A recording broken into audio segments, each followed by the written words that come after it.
subscribe, like the video, and, if possible, join Patreon. But if you don't have much money, you can support the channel by watching the novels on euroaudiobooks.com. Remember that you can participate in the polls so that your favorite novel gets published for free. Right too? Tony asked. That's right.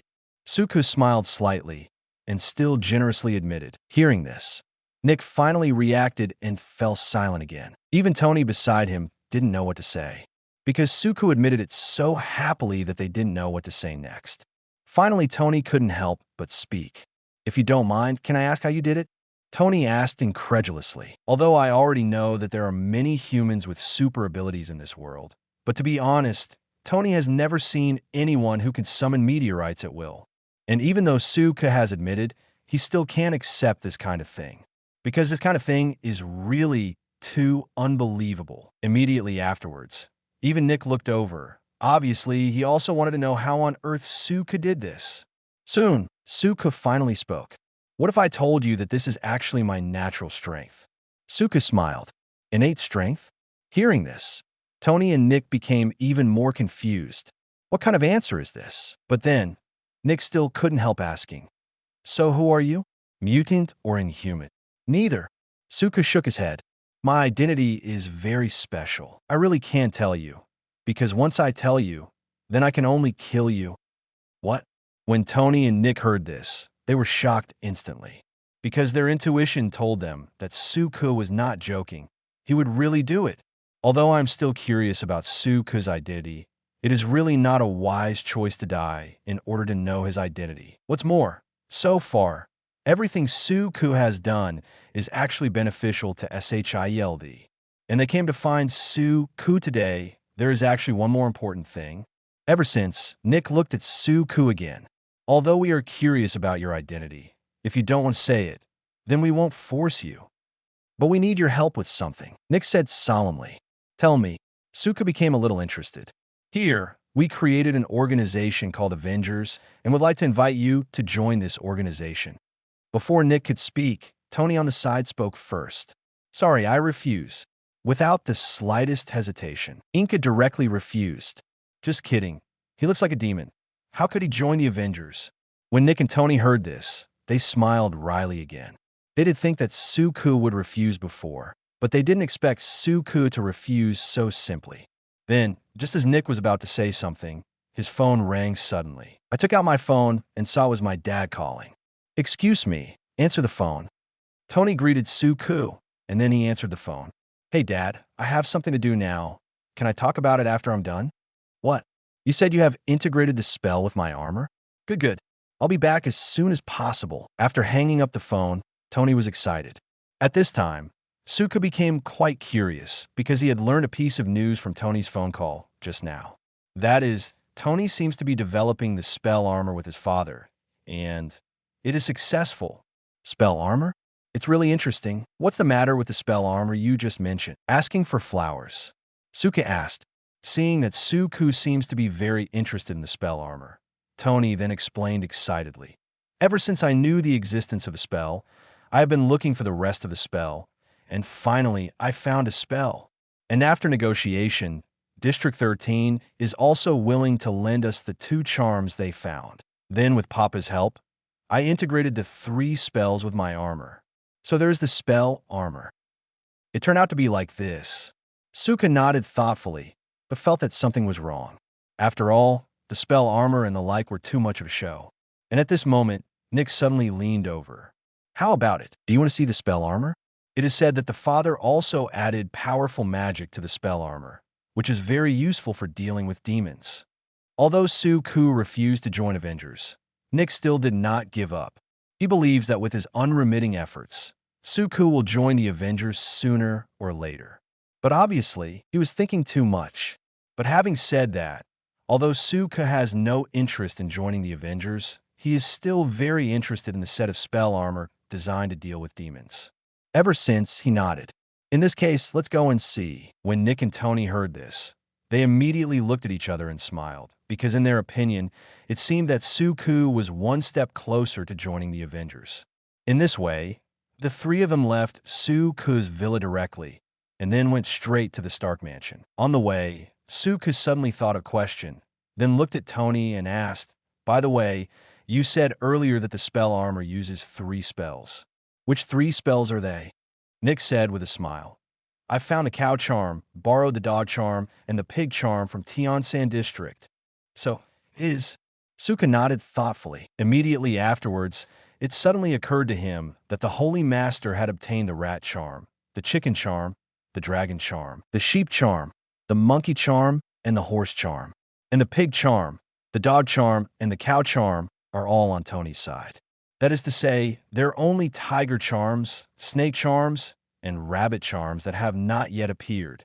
If these 4 talismans appear, then all 12 talismans appear. Thinking of this, Suka suddenly felt funny again.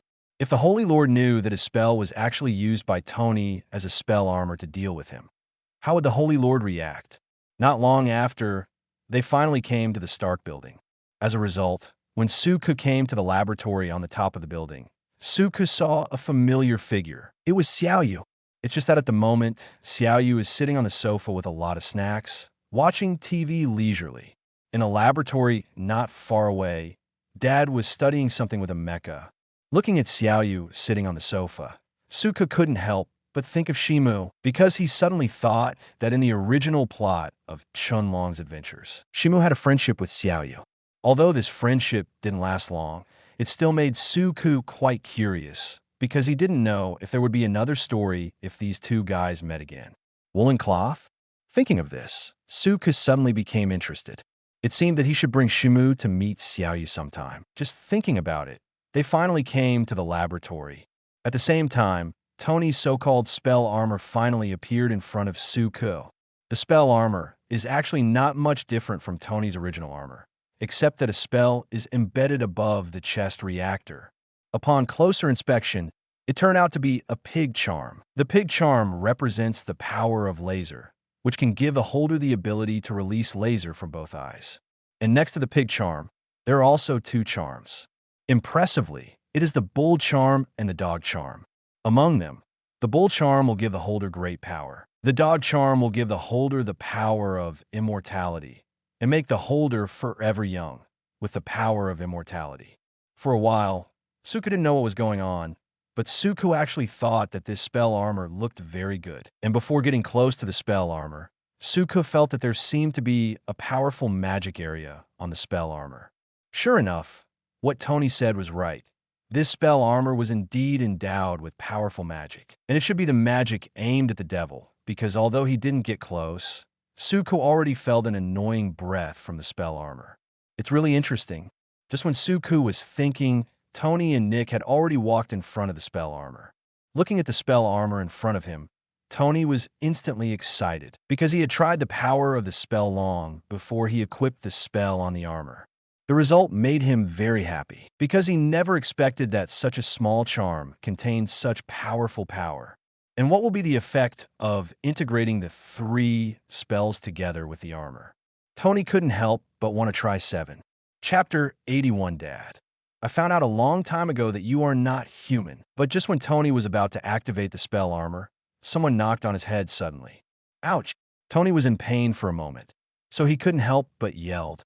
Then I looked back and found that it was none other than my father who beat me. Father, why did you hit me? Tony asked with a depressed face. Why hit you? Dad said angrily. Didn't I tell you before? The spell armor can only be used to deal with demons. Other than that, it cannot be used casually. Tony covered his head and said very speechlessly, I know, but don't you have to try it after you succeed in researching the armor? You can only know if there is any problem with him after you try it. Otherwise, what should you do if something goes wrong when it's time to fight the devil? It's too late to regret it then. As a scientist, he has always paid great attention to experiments. When the father heard this, he also became a little hesitation because he felt that what Tony said made sense. Immediately after that, Suku came over suddenly, and Dad finally saw Suku. When Suku came in before, Dad was busy with other things, so he didn't see it. He didn't find Suku until now. It's just that at the moment, the old man looked at Suku in a strange way. In fact, when he was in SHILD before, Dad had already noticed that there seemed to be a trace of demon in Suku's body. but he was busy with other things at the time, so he didn't care much. But when I saw Suku again, the feeling in my heart became stronger, coupled with the fact that the balance of righteousness and black aura seems to have changed subtly recently. Dad even suspects that Suku has something to do with the devil. Perhaps Suku is actually a demon disguised as a human? But in the final analysis, this is just his suspicion, and no one will believe it.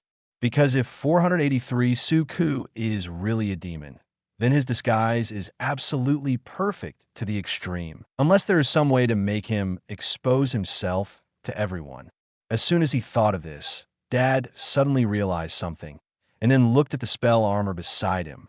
All of a sudden, Dad had an idea in his mind immediately afterwards. Dad suddenly laughed and said to Tony, "Father, let me introduce this spell armor to you again. This spell armor not only has 3 spells on it, but the entire armor is endowed with powerful magic by the old man.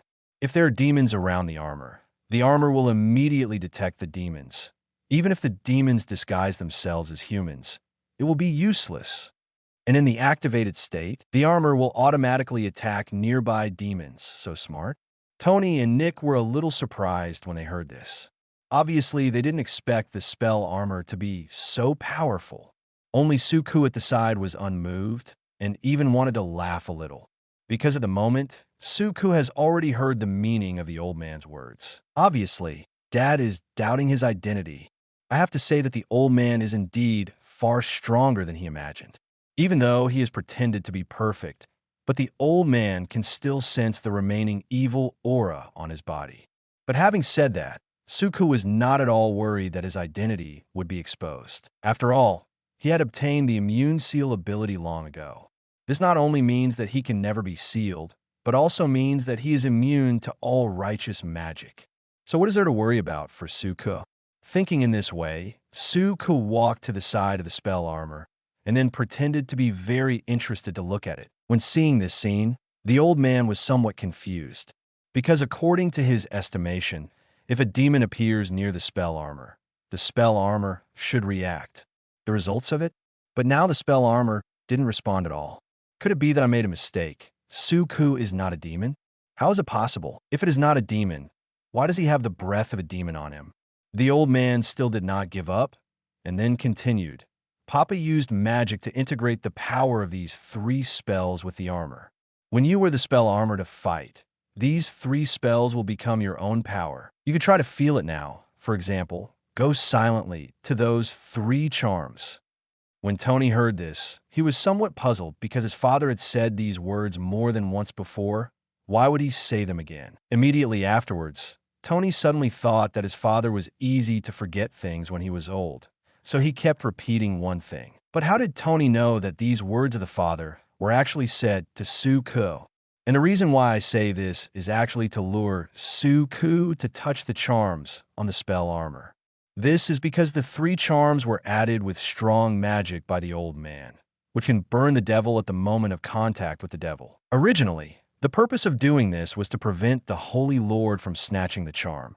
But now, Juan wants to test Suku's identity.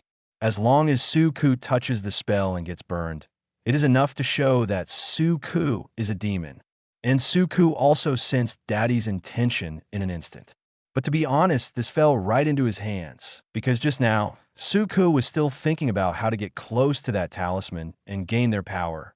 As a result, I didn't expect that in the next second, this opportunity would be delivered to my door by myself. If so, how could he be polite? After Tony and Nick felt the power of the spell, they finally arrived at Suku. Without the slightest hesitation, Suku directly put his hands on the 3 beneficial spells. Almost instantly, Suku felt the magic of righteousness on the talisman. It's a pity that this kind of magic can't cause any harm to oneself at all. Suku chuckled in his heart, and then silently said in his heart, "System, I want to copy the force zone that absorbs a spell." In the next second, the power of the 3 spells instantly appeared in Suku's body. Sensing the power of the spell in her body, Suku is quite satisfied at the moment. At this time, Tony also said excitedly, "How is it? This spell armor is pretty good, right?" "It's really good." Nick nodded. and then said with a look of relief, "With this armor, we can deal with the Lord." Suko also laughed and said, "It's really interesting." Seeing the three people in front of him chatting and laughing, the old man was a little skeptical about life right now, because he really didn't understand why Suko wasn't injured by the righteous magic on Fuquan when he received the outside to Fuquan. Damn it, did I really guess wrong? Suko is not a demon, but a human? It seems that this should be the case. After all, how can there be demons in this world who don't respond to righteous magic? The old man shook his head, feeling that he seemed to be thinking too much. Immediately afterwards, he no longer entangled with this matter. He turned to look at Tony and said, "If you want to try it, but don't mess it up." Ugh. When Tony heard this, there was no more hesitation, and then he activated the spell armor with excitement. After Tony put on the spell armor, a strong righteousness magic hit his face in an instant. Immediately afterwards, Tony flew outside directly and then went straight into the distance. And Nick and Suku came to a screen in the laboratory, and on the screen was Tony wearing the spell armor. After flying to a deserted place, Tony showed the power of the spell armor. Under the blessing of the bull charm, Tony's own strength has become unbelievably strong. I saw him lifting a stone weighing tens of tons with bare hands. Then he directly threw the stone into the air. His eyes snapped out two scorching rays of light and instantly smashed the boulder in the air. This is the power of the pig spell. Although the power of the dog spell has not been shown, Suko already knows that the current Tony is indeed an opponent to other demons. After returning to the laboratory, Tony couldn't hide the excitement on his face. He was so excited because the power of the spell armor was beyond his expectation. This feeling can only be fully experienced by wearing a battle armor. Now Tony feels that even if he meets the Holy Lord again, he can fight the Holy Lord again. Apparently, Tony still remembers the thing about the Holy Lord's trouble in New York. After a while, Suko was about to leave.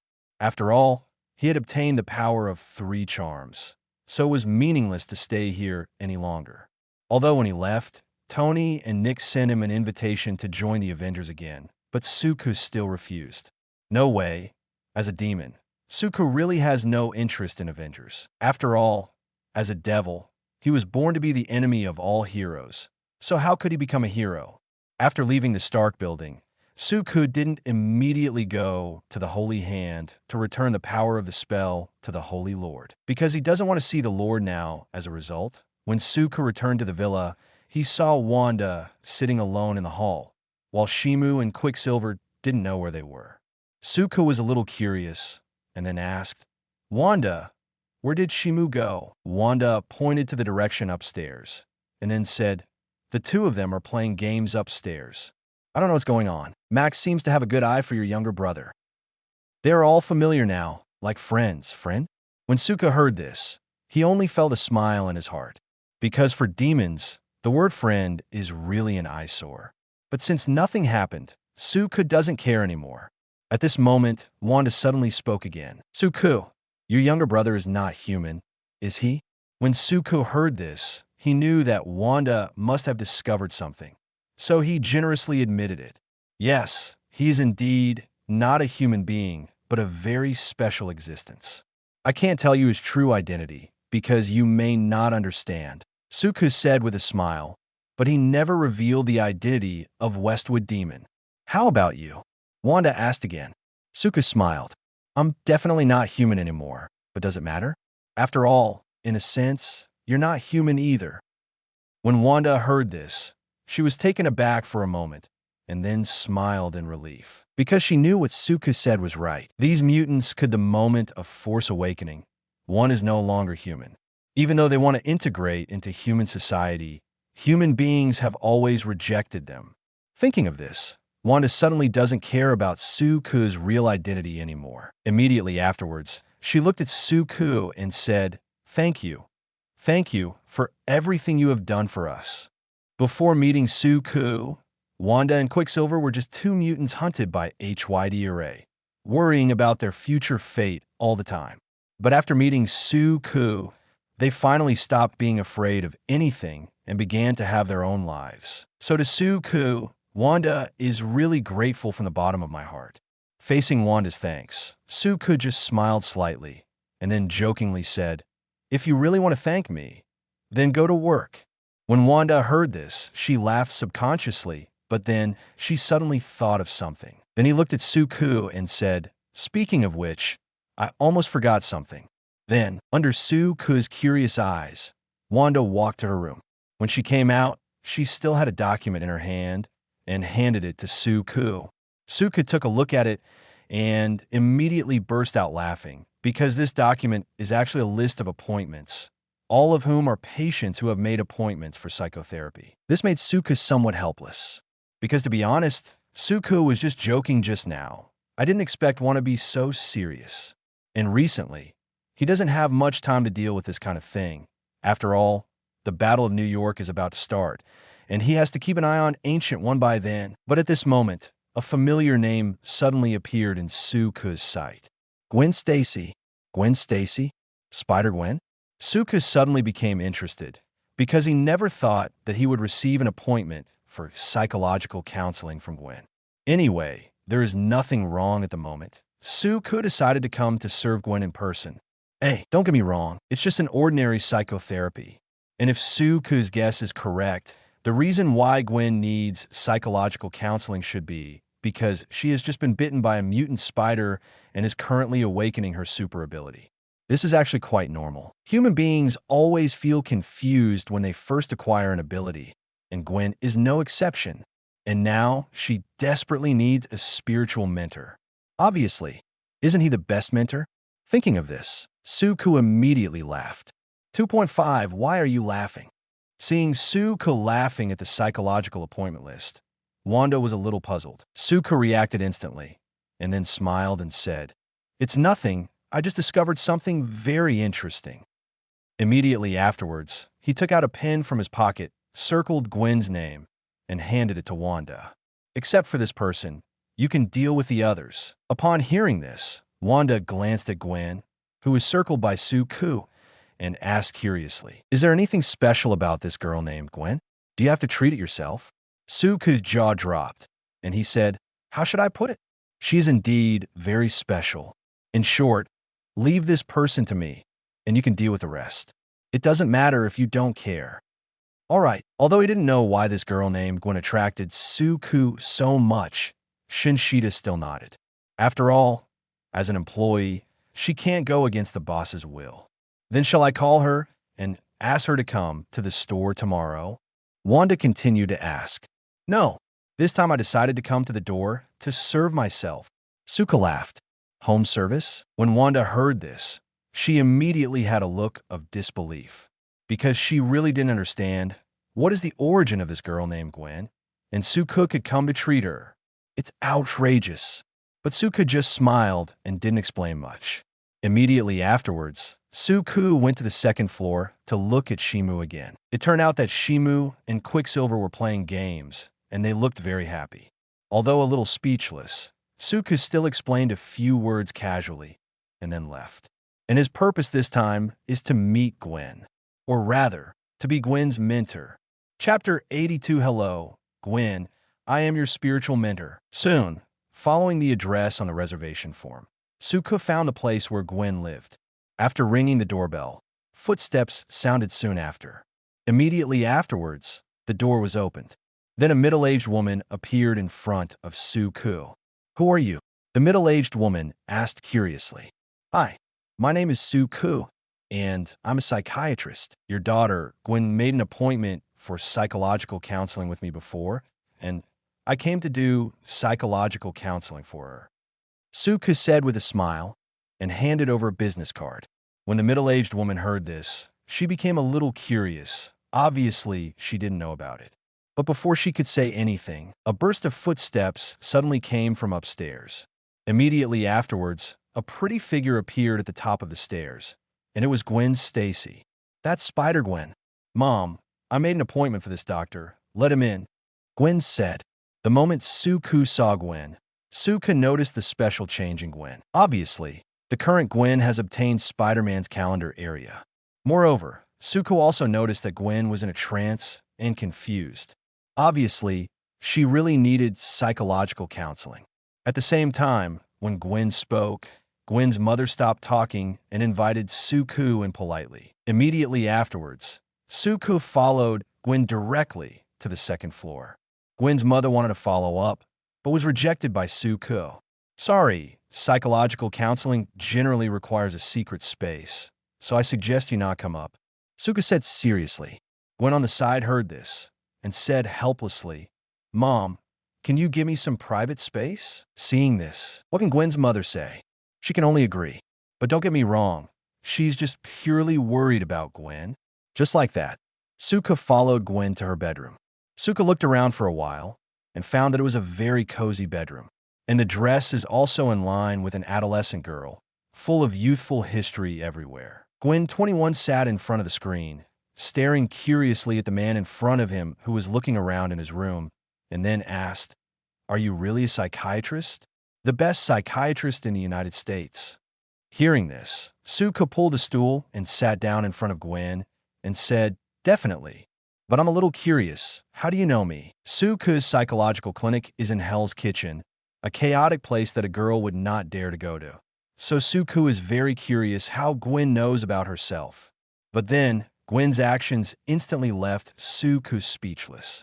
She took out her mobile phone and handed it to Suku after some operations. What is displayed on the mobile phone is the online appointment method of Angel Psychological Consultation Clinic.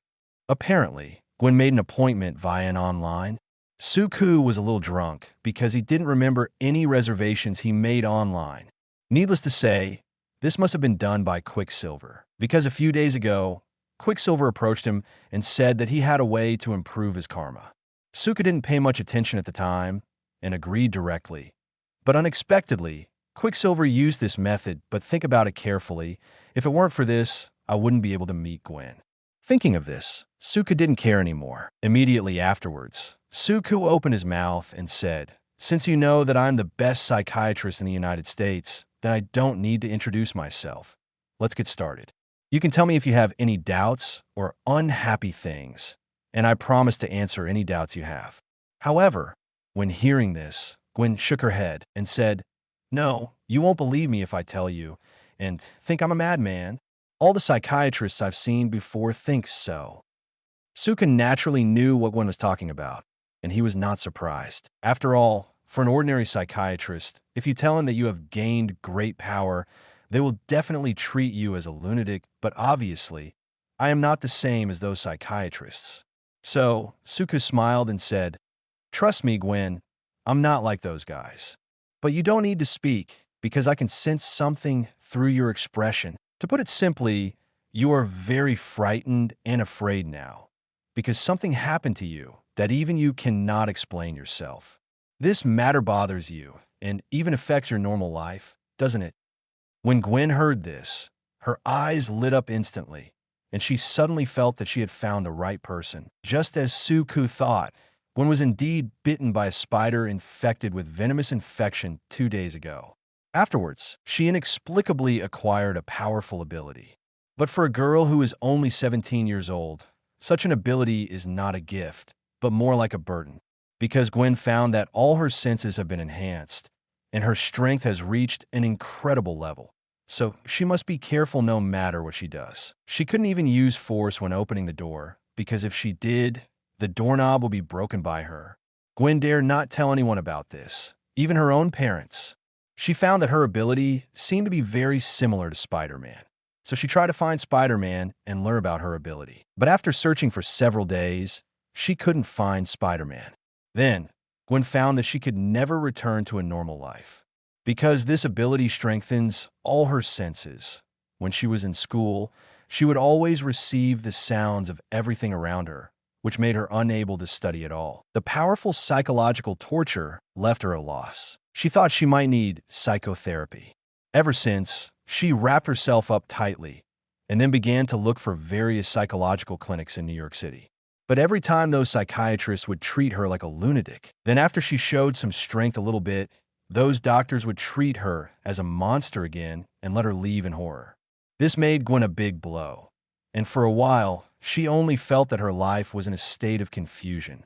Then, she suddenly saw on the internet called Angel Counseling Clinic. She called to make a counseling appointment and left her contact information. And then it's the scene right now. To be honest, Gwen really did not expect that Suku would come to treat her in person. After all, Suku is known as the best psychiatrist in the United States. But he still came, and with just a few short words, she felt a feeling of being understood. This made Gwen have to pay attention to the psychiatrist in front of her. As a result, Gwen put away her previous sloppy attitude, looked at Suku seriously, and said, "Well, I'm sure you're a really good psychiatrist. I can tell you about me. But you have to promise me that you can't tell anyone, even my parents." "Definitely." Suku smiled. "This is my basic principle as a psychologist. As long as the client is unwilling, I will not thank anyone for her information." Hearing this, Gwen was finally completely relieved. Immediately afterwards, she looked at Suku and asked carefully, "Do you know Spider-Man?" "No." Suku nodded. "That little Spider-Man who jumps up and down New York City all day long. There's probably no one in New York City who doesn't know him. Spider-Man is still very famous in New York City, but he is generally only active in Queens and rarely appears in the main city. Then if I told you that I also got that ability, would you believe it?" Gwen blinked. She actually wanted to say that a friend of hers got the ability, but when the words came to her mouth, she suddenly felt that it was unnecessary to do so, so she finally admitted that she had just acquired the ability. But as soon as the words came out, she suddenly felt a little regretful, because she was worried that Suku would not believe in herself, or she would treat herself as a monster like everyone else. However, to his surprise, Suku in front of him had a calm expression after listening to her words. Immediately afterwards, she heard Rick say, "I believe what you said. To be honest, the first time I saw you just now, I noticed that there is a power in your body. If I'm not mistaken, you should now have super sensory abilities and super strength, right?" Suku said calmly. "You, how do you know?" When Gwen heard this, she was instantly stunned. You must know that she didn't tell Suku these things. However, seeing Gwen's surprised eyes, Suku just felt amused. Immediately afterwards, he said helplessly, "Didn't you tell me that? You said you got the power of Spider-Man. If that's the case, then you must have the ability that Spider-Man has." Forehead, Gwen froze for a moment. She suddenly felt that Suku was right. Suku looked at Gwen in front of him, but he was also a little puzzled. In fact, he also didn't understand the current world, because according to Suku's understanding, in Marvel's main universe, there is actually no Gwen Spider-Man. Gwen is just an ordinary girl. She didn't get Spider-Man's ability at all. In another universe, Gwen replaced Peter Parker and became Spider-Man. The original Spider-Man, Peter Parker, turned into a lizard man because of an accident and finally died in Gwen's arms. This is the fate of different characters in different universes. But obviously, there are two Spider-Man in this universe now. One is Peter Parker, who has become Spider-Man. The other one is Gwen, who has just obtained a super ability and has not yet become a Spider-Man. Needless to say, this must be due to the world integrate again. Inka is already used to it. Then just when Suku was thinking, Gwen suddenly spoke again. "Then what do you think I should do now? Should I protect the world like Spider-Man? Or should I pretend nothing happened and continue to be an ordinary girl?" Gwen asked, a little confused. The super ability she got didn't make her life better, but instead made her fall into confusion. She tried to want contacted Spider-Man, but couldn't get through. She tried to return to a normal life, but found that she seemed to be unable to go back. However, after hearing Gwen's words, Suku just smiled slightly. Looking around the room for a while, he suddenly saw a pen and a drawing board on Gwen's desk. Suku took the drawing board casually, and then drew according to the image of Gwen's spider in his memory. When Gwen saw this scene, she became curious instantly, because she didn't know what Suku was drawing. Just when she couldn't help but want to look and ask, Suku stopped suddenly, and then handed over the drawing board. Gwen took the drawing board and looked at it. Her eyes widened instantly, because at the moment, what appeared on the drawing board was a very cool Spider-Girl. Unlike Spider-Man, this girl's outfit fits Gwen's aesthetic very well. It can even be said that it was tailor-made for her. With just one glance, Gwen knew exactly what he wanted to do. When looking at Suku again, Gwen's eyes began to shine. So, you want to tell me that I should be a superhero like Spider-Man? Gwen asked. Suka didn't answer the question directly, but asked rhetorically. Isn't this what you hoped for? In fact, for a little girl like Gwen, Cook could tell what Gwen was thinking at a glance. Because when Gwen talked about whether he should protect the world like Spider-Man, Suka clearly noticed that Gwen's mood fluctuated greatly. This proves that Gwen really wants to be a hero. And the reason why she had to list two options for herself was because she was too confused. In fact, most people will fantasize about two choices to comfort themselves when deciding on one thing. And the moment those two choices appeared in his mind, he already knew which one he should choose. Definitely, this is actually a very normal thing. But at this moment, Gwen suddenly thought of something again. She frowned and said, "But there are already Spider-Mans in this world. Wouldn't it be embarrassing if I become a Spider-Man again?" Suka shook her head, feeling that Gwen's thinking was really unusual. But he still said, "What does it matter? There are already many superheroes in this world, but new superheroes will continue to appear. Don't those people belong to superheroes?" When Gwen heard this, she fell silent again. The next second, she looked at Suku again, but this time her eyes were suddenly different. "Wait, I'm curious. Why are you so calm after knowing my identity? Are you sure you're really just a psychiatrist?" Gwen didn't pay much attention to Suku's reaction just now, but after thinking about it carefully, she suddenly realized something was wrong. Because Suku is so calm when facing himself. Even if he told him that he had acquired the Spider-Man's ability, he still had a calm expression on his face, as if he knew it before. This made Gwen wary of Suku. But in the next second, a voice suddenly rang in Gwen's mind. "Gwen, you must know that in this world, you're not the only one with abilities." Gwen was stunned for an instant, and she looked at Suku in disbelief. "What ability is this?" Gwen asked in shock. Suku smiled slightly. "How should I say it? It's telepathy." Telepathy? Hearing this, Gwen finally knew why Suku wasn't surprised after learning about his super ability. It turned out that he also had super ability himself. At the same time, she also knows why Suku is the best psychiatrist in the United States. With this kind of ability, he is simply a born psychiatrist. When looking at Suku again, Gwen's eyes suddenly changed. When she looked at Suku before, her eyes were somewhat wary. But now, the eyes she looks at Suku are full of trust. It's as if the Suku in front of her is her kind. Ever since, Gwen seemed to be opened up, and all kinds of questions popped up. "Are you a mutant? I know of a great mutant with this ability. When did you acquire this ability? Do you have any other abilities? Is this ability bothering you in any way? Are you a superhero?" Chapter 83, Hulk and Tiger Talisman.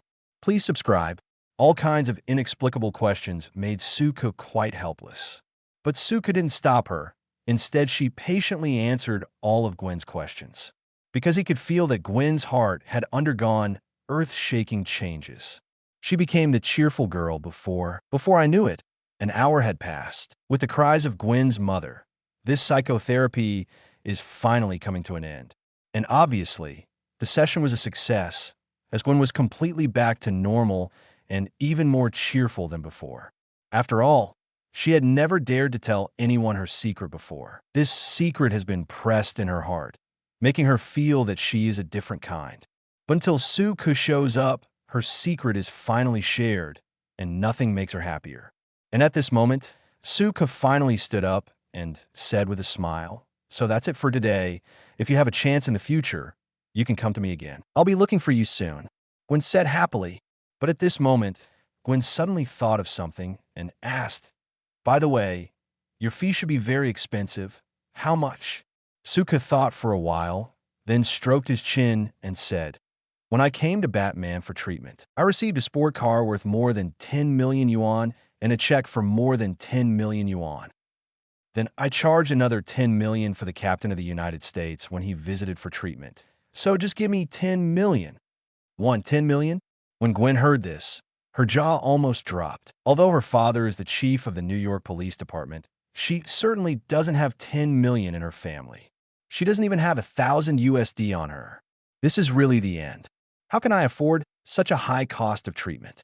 Seeing Gwen's tangled expression, Inka suddenly felt amused. "Forget it. I'm in a good mood today. So this time it's free treatment," Suka said generously. Gwen's eyes lit up first, but she was a little embarrassed. How about that? How about I treat you to dinner in a few days? Can. Suka smiled and agreed. Anyway, he is not short of money. Immediately afterwards, Ian turned around and was about to go downstairs. But at this moment, Suka suddenly sensed something, and his heart moved instantly. Sure enough, when he turned around, he saw Gwen frozen in front of him. This made Suka quite speechless. Gwen smacked her head like a smuggler, and then said with some embarrassment, "Sorry, I just wanted to see if you have any other super abilities." Suka didn't speak, but shook his head helplessly, and then snapped his fingers again. In the next second, Gwen's imprisonment was lifted instantly, and Gwen also fell to the ground.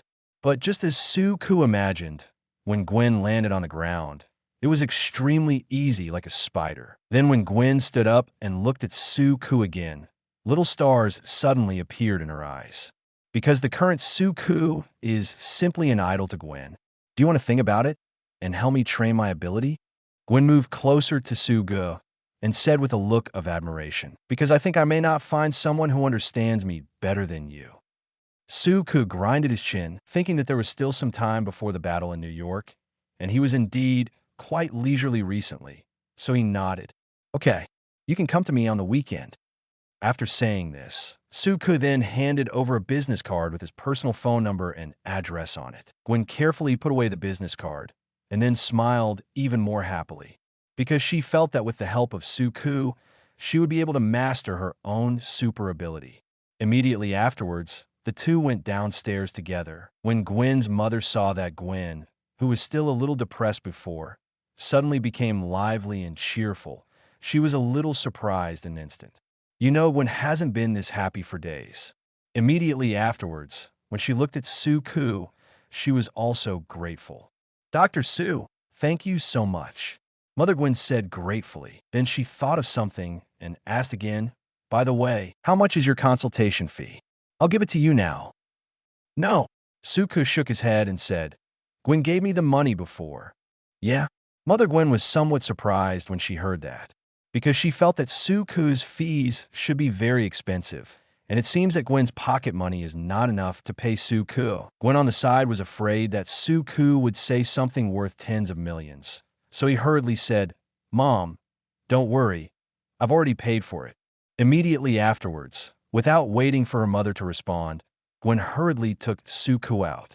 "See you on the weekend then." Suku returned to the car, greeted Gwen with a smile, and then drove away. "Goodbye." Gwen stood behind the car, waved to Suku from afar, and watched Suku leave. At the moment, Gwen was really in a very happy mood.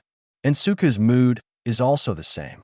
After all, it is really a very happy thing to see Gwen in this universe. What's more, he has become Gwen's spiritual mentor and life mentor. Suku knew that many things would happen between himself and Gwen in the future.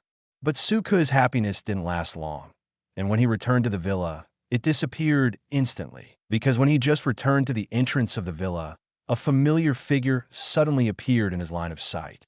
This figure is none other than Nick Fury, the head of SHIELD. Suku is completely speechless. You must know that this morning, he just met Nick, and even went to the Stark building to visit the next spell armor. It turned out that it took less than a few hours. Why did this guy Nick come again? Does this guy want to invite himself to Avengers again? Really speechless. Haven't you rejected many times before? This guy is really shameless. As soon as Suku parked the car with a helpless expression, Nick hurried over with an anxious expression. But before he could speak, he spoke first. Suku said helplessly, "Nick, I'm just a psychiatrist. Please don't bother me anymore. I really have no interest in joining the Avengers." Nick was a little embarrassed when he heard this. But then, he still hurriedly said, "Don't get me wrong. I'm really not here to invite you to participate in the Avengers, but to have other matters, and this matter requires your help." "Something else?" Suku's tone softened after hearing this, and then asked, "Tell me, what exactly?" Nick stopped hesitation and said directly, "Let's keep it simple. Just now, we found Bruce Banner, aka Hulk, but his spirit is a bit strange, so we need the most professional psychiatrist to help him stabilize his emotions. Because Bruce Banner turns into a big Hulk if he goes crazy. It's too dangerous. So we need your help." "Bruce Banner?" Hul. When Suka heard this, he immediately chinned thoughtfully. If Nick had said something else, he would have rejected it without saying a word. But if it's doing psychotherapy for Bruce Banner, he's actually quite interested. After all, in the Marvel Universe, the chaos brought by Hulk is not as bad as those supervillains. Thinking of this, Suku immediately nodded and agreed. Okay, for your sake, I'll just go there. Seeing that Suku agreed, he was relieved. Immediately afterwards, Suku followed Nick into SHIELD's car and then went straight to S.H.I.E.L.D. In the car, Nick suddenly thought of something and then asked, "By the way, you should know that those guys you killed before are Hydra's undercover agents, right?" Undoubtedly, Nick was talking about those Hydra agents who wanted to assassinate Suka before. That's right. Suka nodded. There is nothing to hide. Can I ask how you know that? Nick continued to ask. You must know that these Hydra agents have been undercover in SHIELD for many years, and he really doesn't know how Suka found out. But when Suka heard this, she just smiled. Please, I'm a psychiatrist. I can easily see through a person's heart. It's easy for me. Why? Hearing this, Nick immediately sighed and then said, to tell you the truth, ever since I found out that those guys are Hydra undercover agents, I have carried out a big cleanup in SHIELD. However, until now, I don't know if all the Hydra undercover agents have been caught. These guys are so insidious.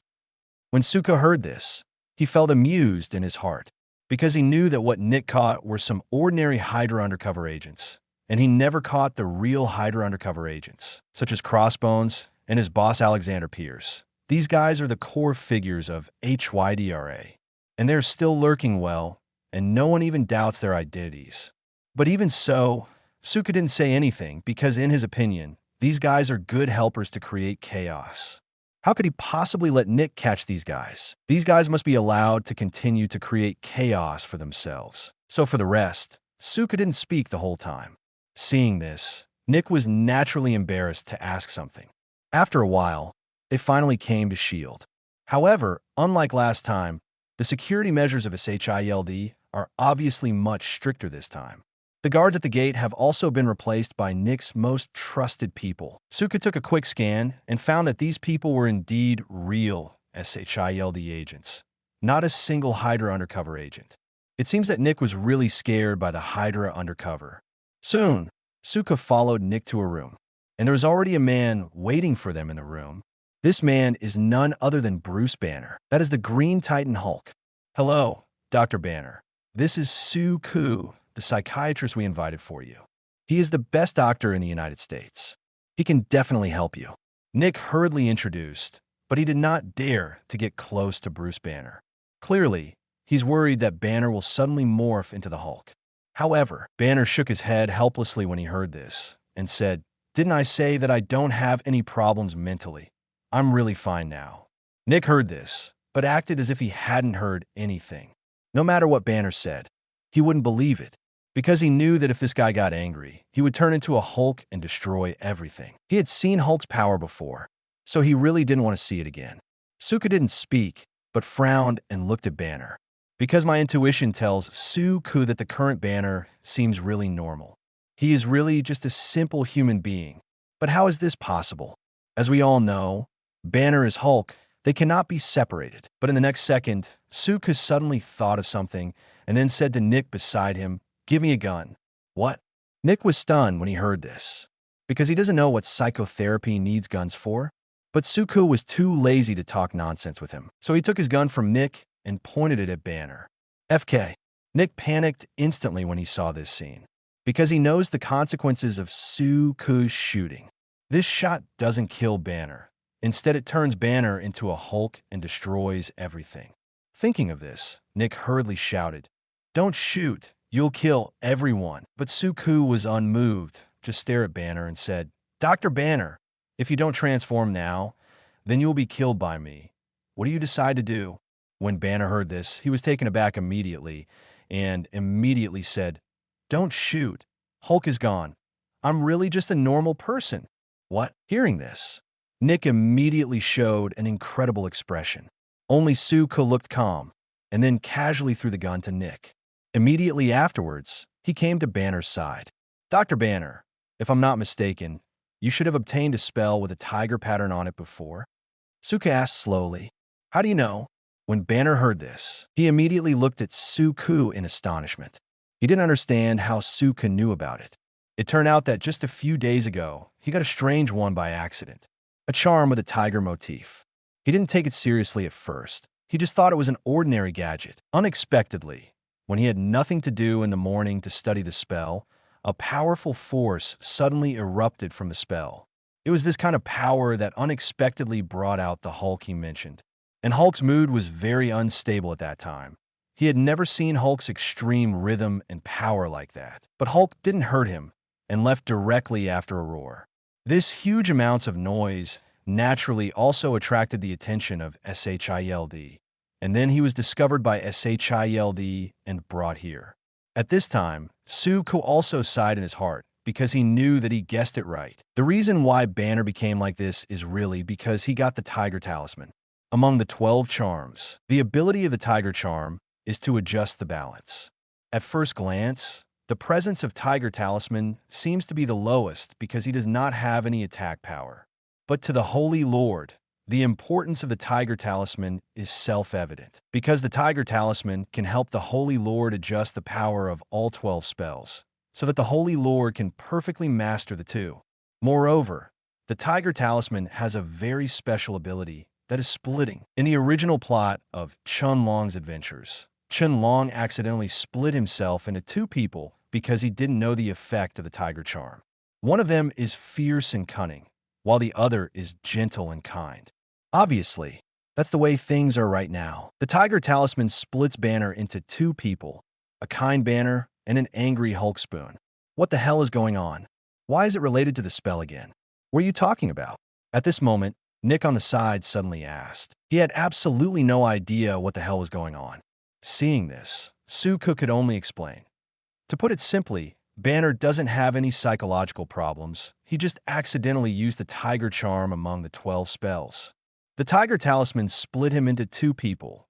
One is Banner, and the other is Hulk. In other words, the Banner in front of me is really just a person. Chapter 84, Hulk's Journey to Hell. So Amazing Nick was really confused when he heard Suku's explanation. But soon he realized something was wrong. Wait, if Banner is here, where's Hulk? Nick asked. Suku shook his head. I don't know about this. Immediately afterwards, Nick looked at Banner again. However, at this moment, Banner also looked at a loss. Obviously, he didn't know where Hulk was. Suddenly at this moment, a burst of alarm sounded suddenly. Immediately afterwards, an agent rushed up, and he said to Nick in a panic, "Not good, Chief. We found out that Hulk is in New York City, and Hulk's mood is very wrong. We can't stop him." FK. When he heard this, Nick couldn't help but cursed secretly in his heart. He never thought that he just mentioned Hulk, and Hulk came out. This is really killing me. Immediately afterwards, without the slightest hesitation, Nick went straight to the command room in an instant. SHIELD's command room is fully equipped to monitor the entire New York scene. But at this moment, he suddenly thought of something, then stopped again, looked at Suku and said, "Would you like to take a look together?" Suku didn't refuse this time, because he was also curious about what Hulk would look like without Banner. Henceforth, Suku nodded and followed. And Banner on the side, naturally needless to say. After all, he is one of the protagonists, and he followed without waiting for Nick to speak. Several people soon came to the command room of S.H.I.E.L.D. Through the monitoring screen in the command room, they soon saw how who was causing trouble in New York City. But at the moment, Hulk is obviously different from before, because he looks extremely angry. It can even be said that he is almost berserk. At this moment, Hulk is in a certain neighborhood in New York City, and everything around him has been completely destroyed by him. Although the police who arrived continued to attack Hulk, they still couldn't hurt Hulk, but made Hulk even more angry. Even at Hulk's feet, there are dozens of corpses lying. When seeing this scene, Banner was immediately stunned.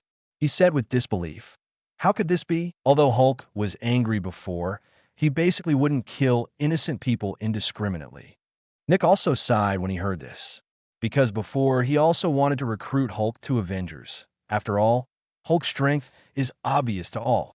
But now, Hulk actually killed people publicly in New York, which made him wonder what to do. 510, because people definitely can't accept a superhero who slaughters civilians.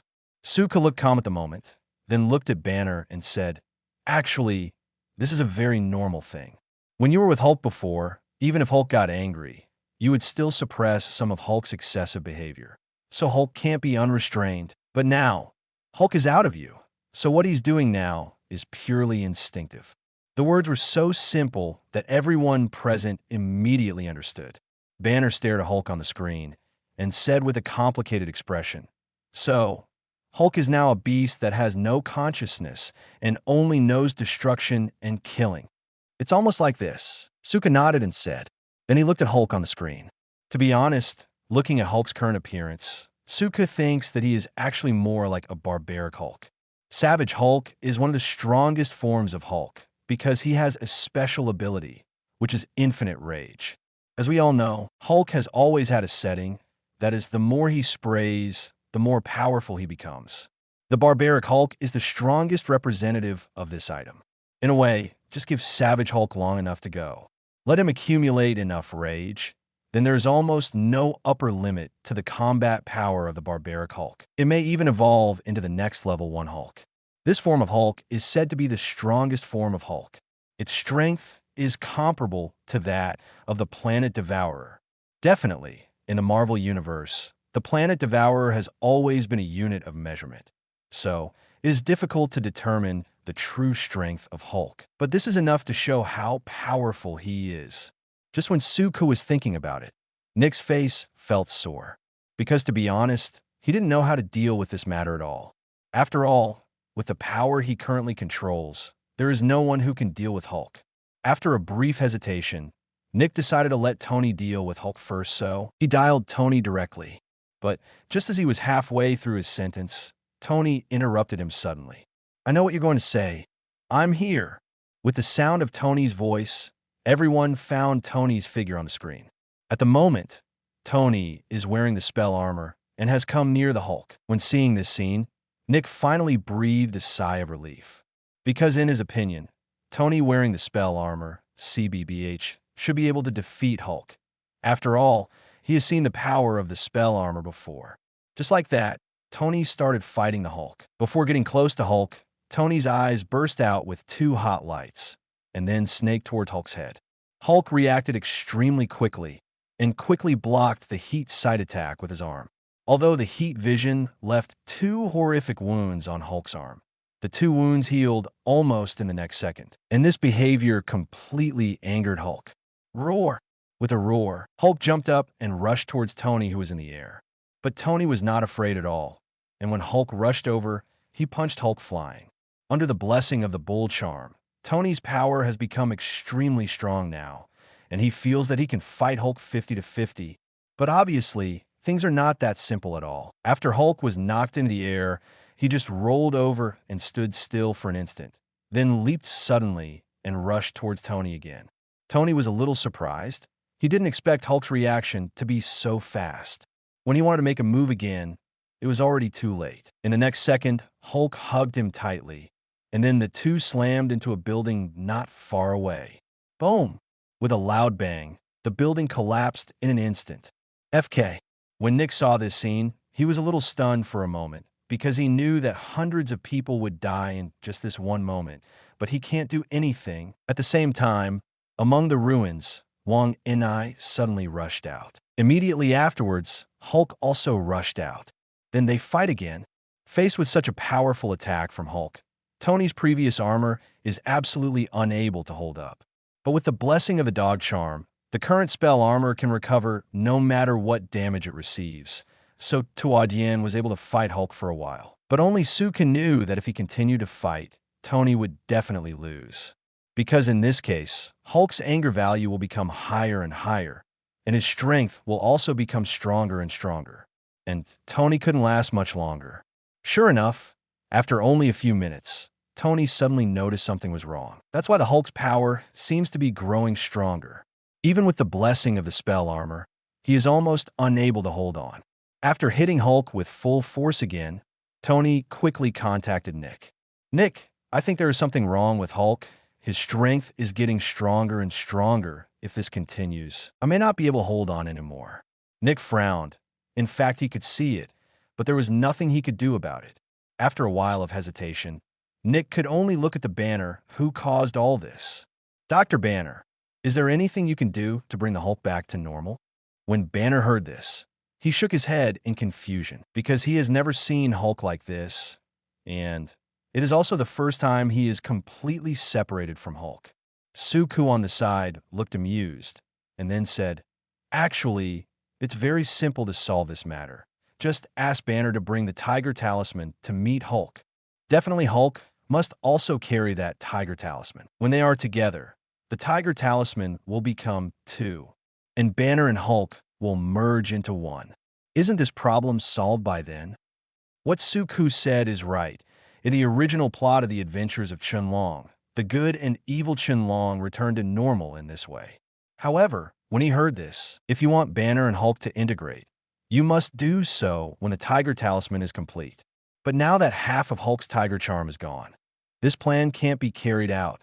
For a while, Nick became even more anxious. Suddenly at this moment, Hulk, who was hit by Tony before, rushed over again, and he seemed even more angry. With just one punch, it was sent flying. Tony rushed away like a bullet, crashing into another building in an instant. Tony, what's wrong with you? Damn it, talk to me." Nick shouted loudly, but there was no response from Tony. For a moment, Nick's mood sank to the bottom. But the next second, Nick suddenly looked at Suku again. Suka looked helpless. "What do you see me doing?" Suka asked. Nick said anxiously, "I know you don't want to join Avengers, and we won't force you. But in this case, we really need your help. Just pretend I'm asking you, okay?" Suku was a little speechless, and then said, "Although Tony failed, isn't there still Thor? With Thor's power, he should be able to stop Hulk, right?" But when he heard this, Tony shook his head. "Thor is Prince of Asgard. How could he listen to me?" In fact, if possible, Nick definitely wants Thor to join Avengers. After all, Thor's power is too powerful. But having said that, Thor is the Prince of Asgard, and originally he is a very proud and conceited guy. Wanting him to join the Earth's hero organization, Nick felt that this was an impossible thing. Besides, he doesn't have Thor's contact information either. At this time, Suka finally realized that it seems that Thor has not officially cooperated with S.H.I.E.L.D. You must know that in Marvel's original plot, Thor chose to cooperate with S.H.I.E.L.D. because of Loki's invasion. Even ended up adding Avengers.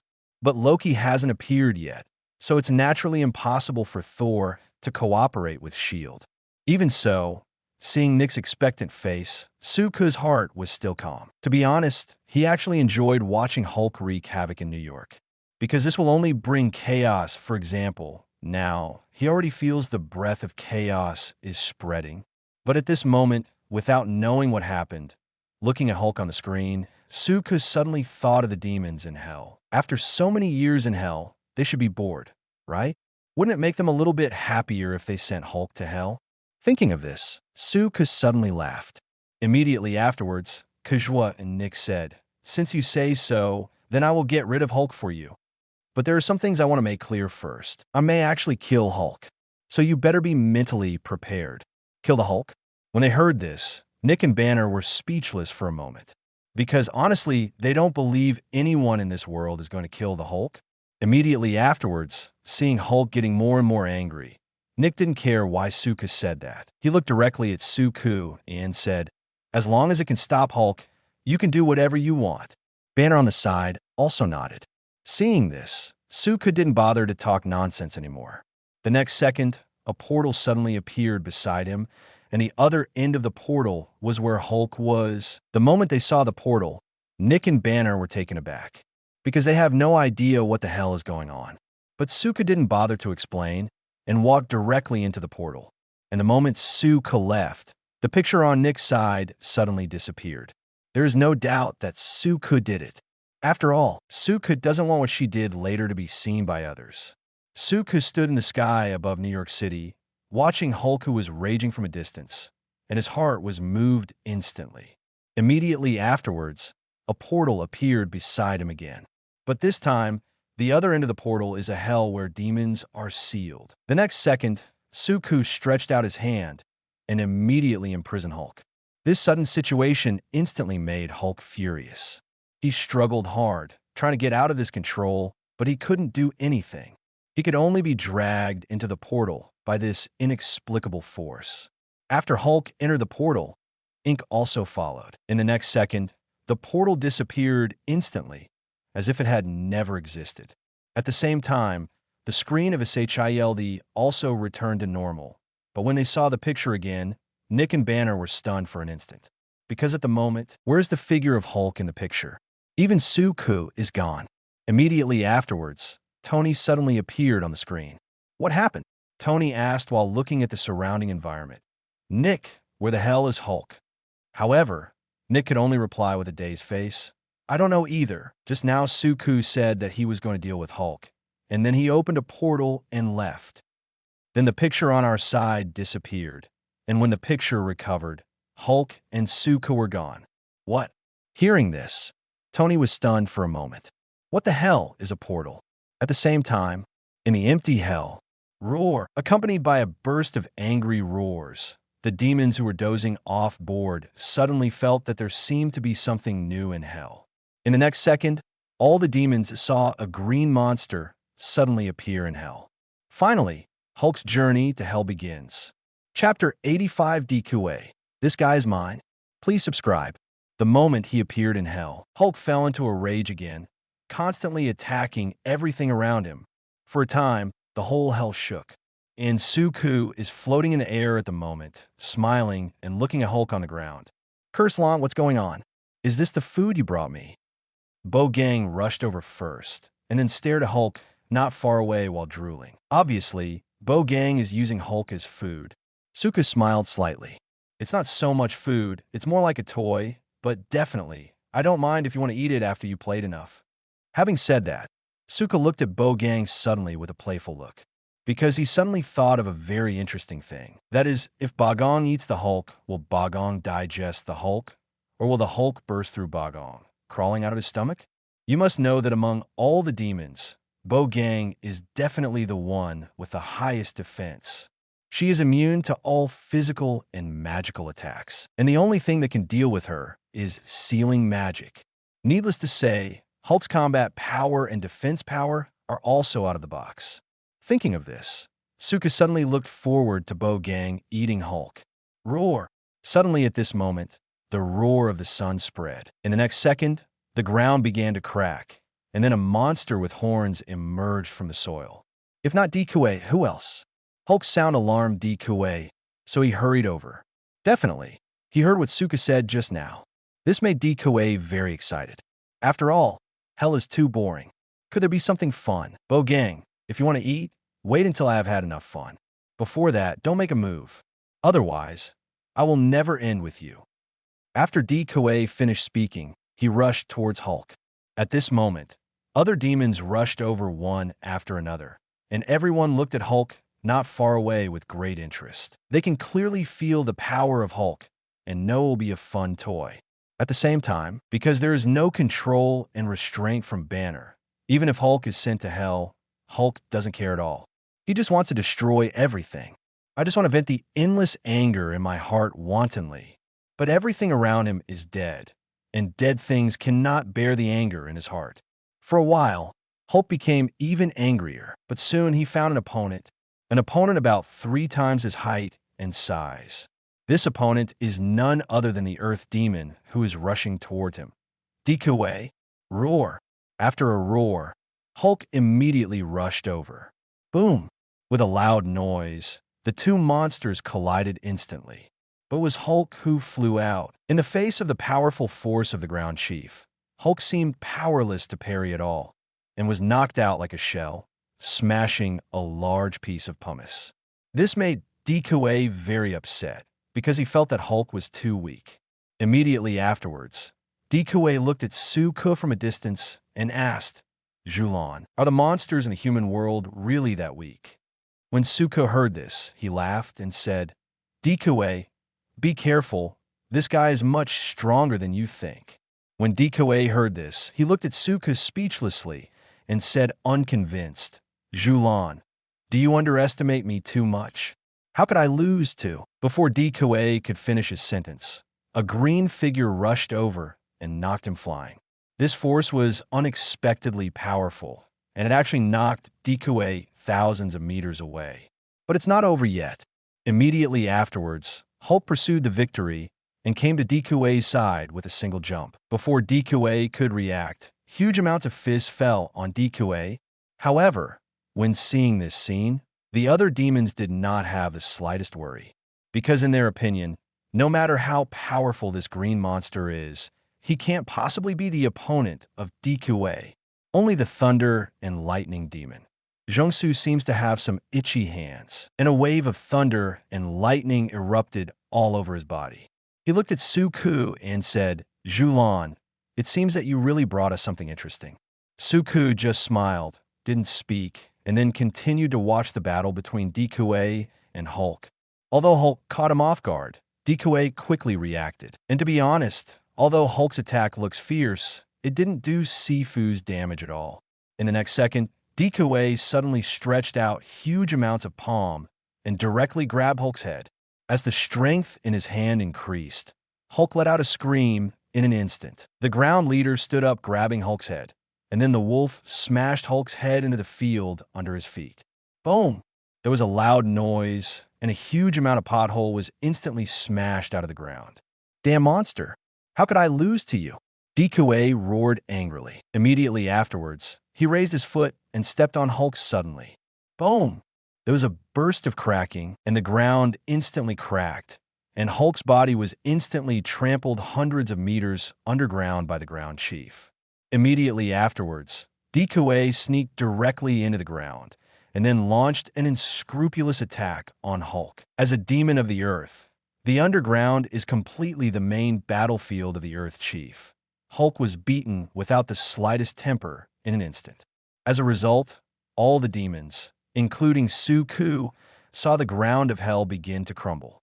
Apparently, this is due to DQA and Hulk fighting underground. But it didn't take long for the underground to suddenly return to calm. Not long after, as the ground exploded, two figures rushed out. Immediately afterwards, the demons saw that DQA was standing not far from them, holding a big green man in his hand. "It's Hulk." DQA casually threw Hulk aside, and then spat out two words with a look of disdain: "Waste." Immediately afterwards, he looked at Suku with a proud face, as if to show off his strength to Suku again. But when Suku saw this scene, he just smiled slightly, because he knows the battle is not over yet. Hulk will not be defeated just like this.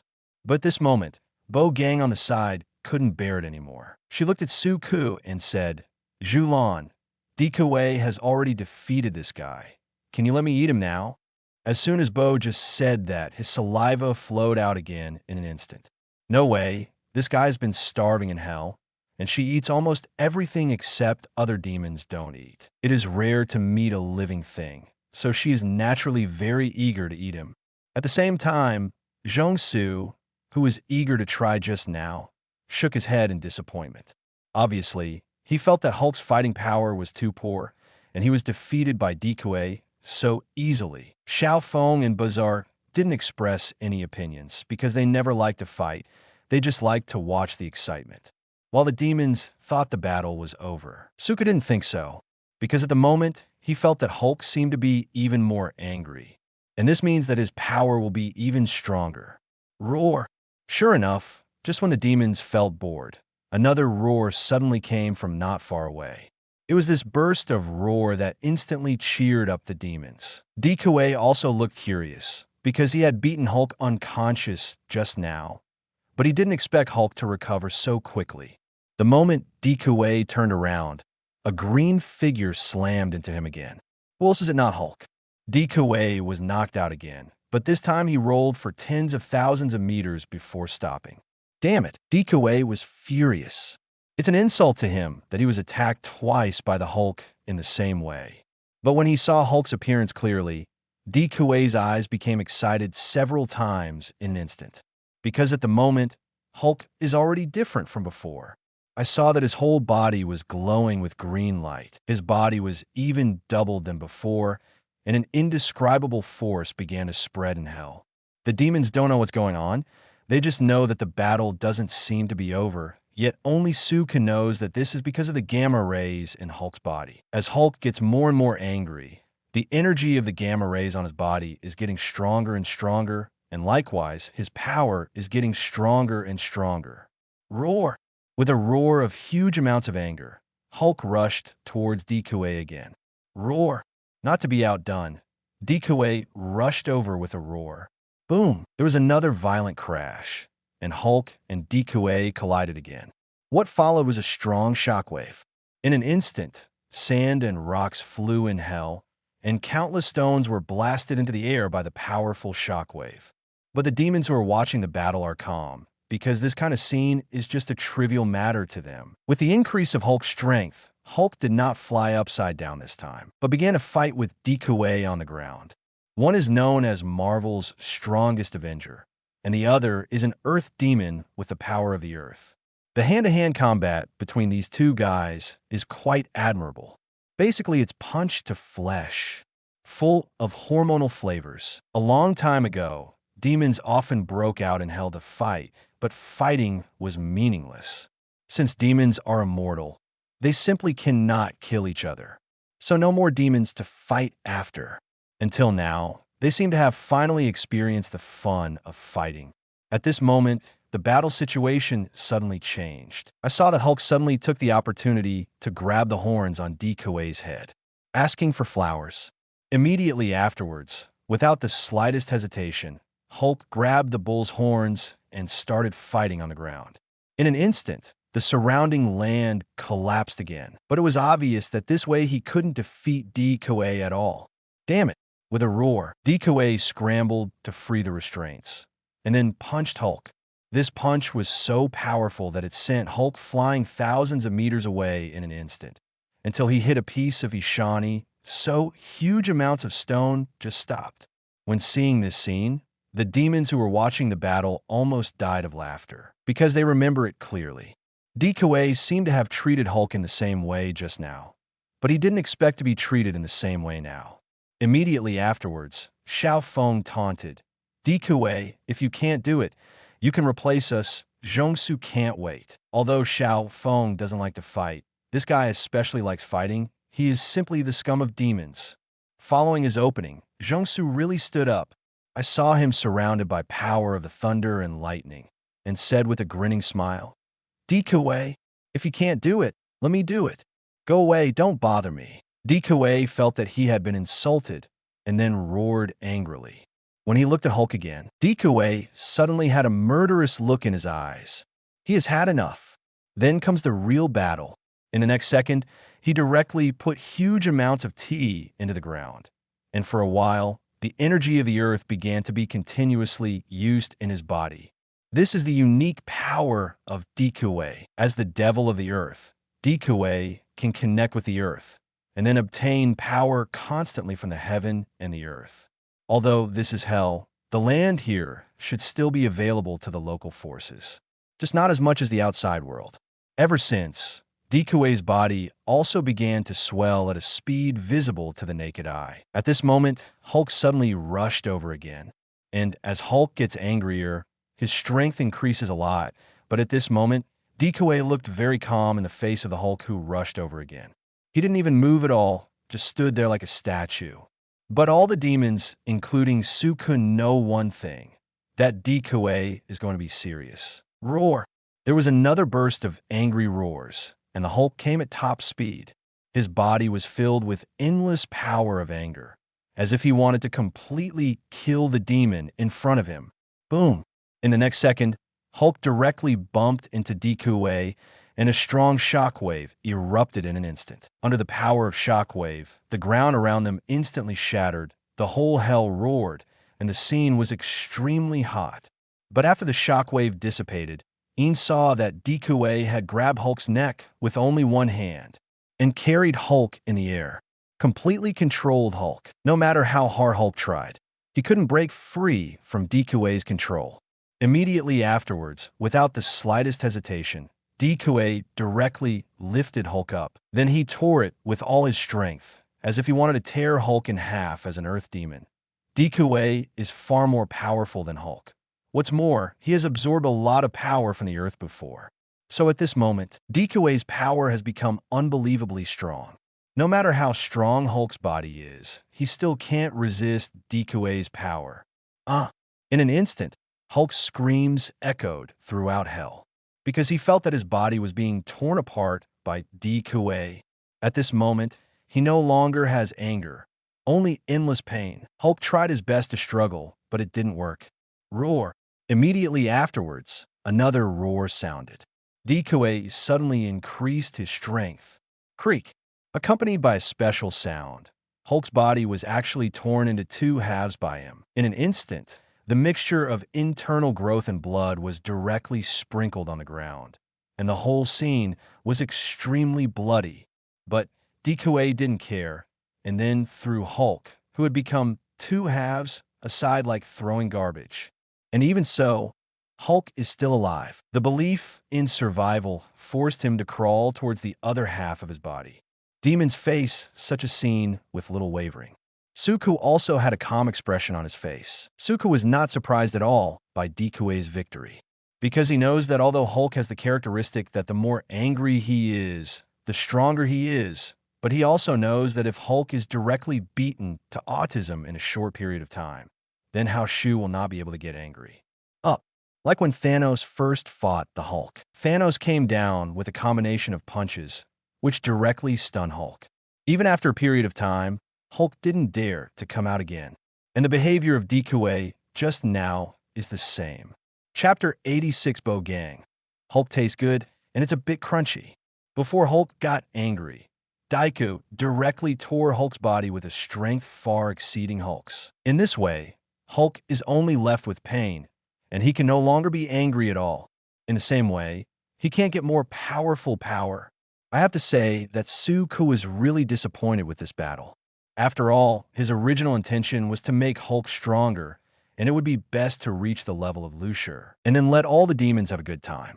In the end, I didn't expect that in the end, only Dekue was addicted. Just when Suku was thinking, a figure rushed towards Hulk in an instant. Who else is it not Bo Gang? Immediately afterwards, Suku saw Bo Gang open his mouth wide, and then directly thrust Hulk into his mouth. Then he began to chew creakingly. But at this moment, Hulk is not dead yet. He's struggling to get out of Bo Gang's mouth, but he can't get out no matter what. This scene seems a little scary. But the other demons, including Sugu, didn't care when they saw this scene. After all, they are both demons, so they are not surprised by this little incident. You must know that a long time ago, before they were sealed in hell, Bagong also devoured other demons. What's more, they regarded Hulk as a toy and food from the beginning. So naturally, they don't care too much now. Only Zhongsu on the side was a little disappointed, because he thought he could also play with Hulk. Unexpectedly, Dekue tore the Hulk in half, and then Bo Gang ate the Hulk. Suku saw Zhongsu's disappointment, and then smiled. Don't worry, Zhongsu, I promise that I will find an opponent for you in the near future. When Zhongsu heard this, he laughed. There is no doubt that Suku's opponent is naturally Thor. Thor and Zhongsu. One is the god of thunder and lightning, and the other is the evil 303 demon of thunder and lightning.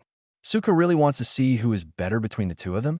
Definitely, my heart is still more inclined to China and the Soviet Union. Just then, a strange sound suddenly sounded. When Suku looked over, he saw that Hulk had been swallowed by Bo Gang. And Bo Gang still has a look of unsatisfactory expression on his face. Bo Gang, how does it taste? Suku joked. It's okay. Crunchy. Bo just savored the smell of Hulk and said, all right, now everyone knows that Hulk tastes good and is crunchy, but obviously, even though Bo Gang had bitten his body to pieces and swallowed him, Hulk still didn't die completely. Because in the next second, Inca saw Bo Gang's leaves move violently. Apparently, Hulk is still struggling to get out of Pagon's stomach. This made Suku instantly interested, because he wanted to confirm his previous conjecture.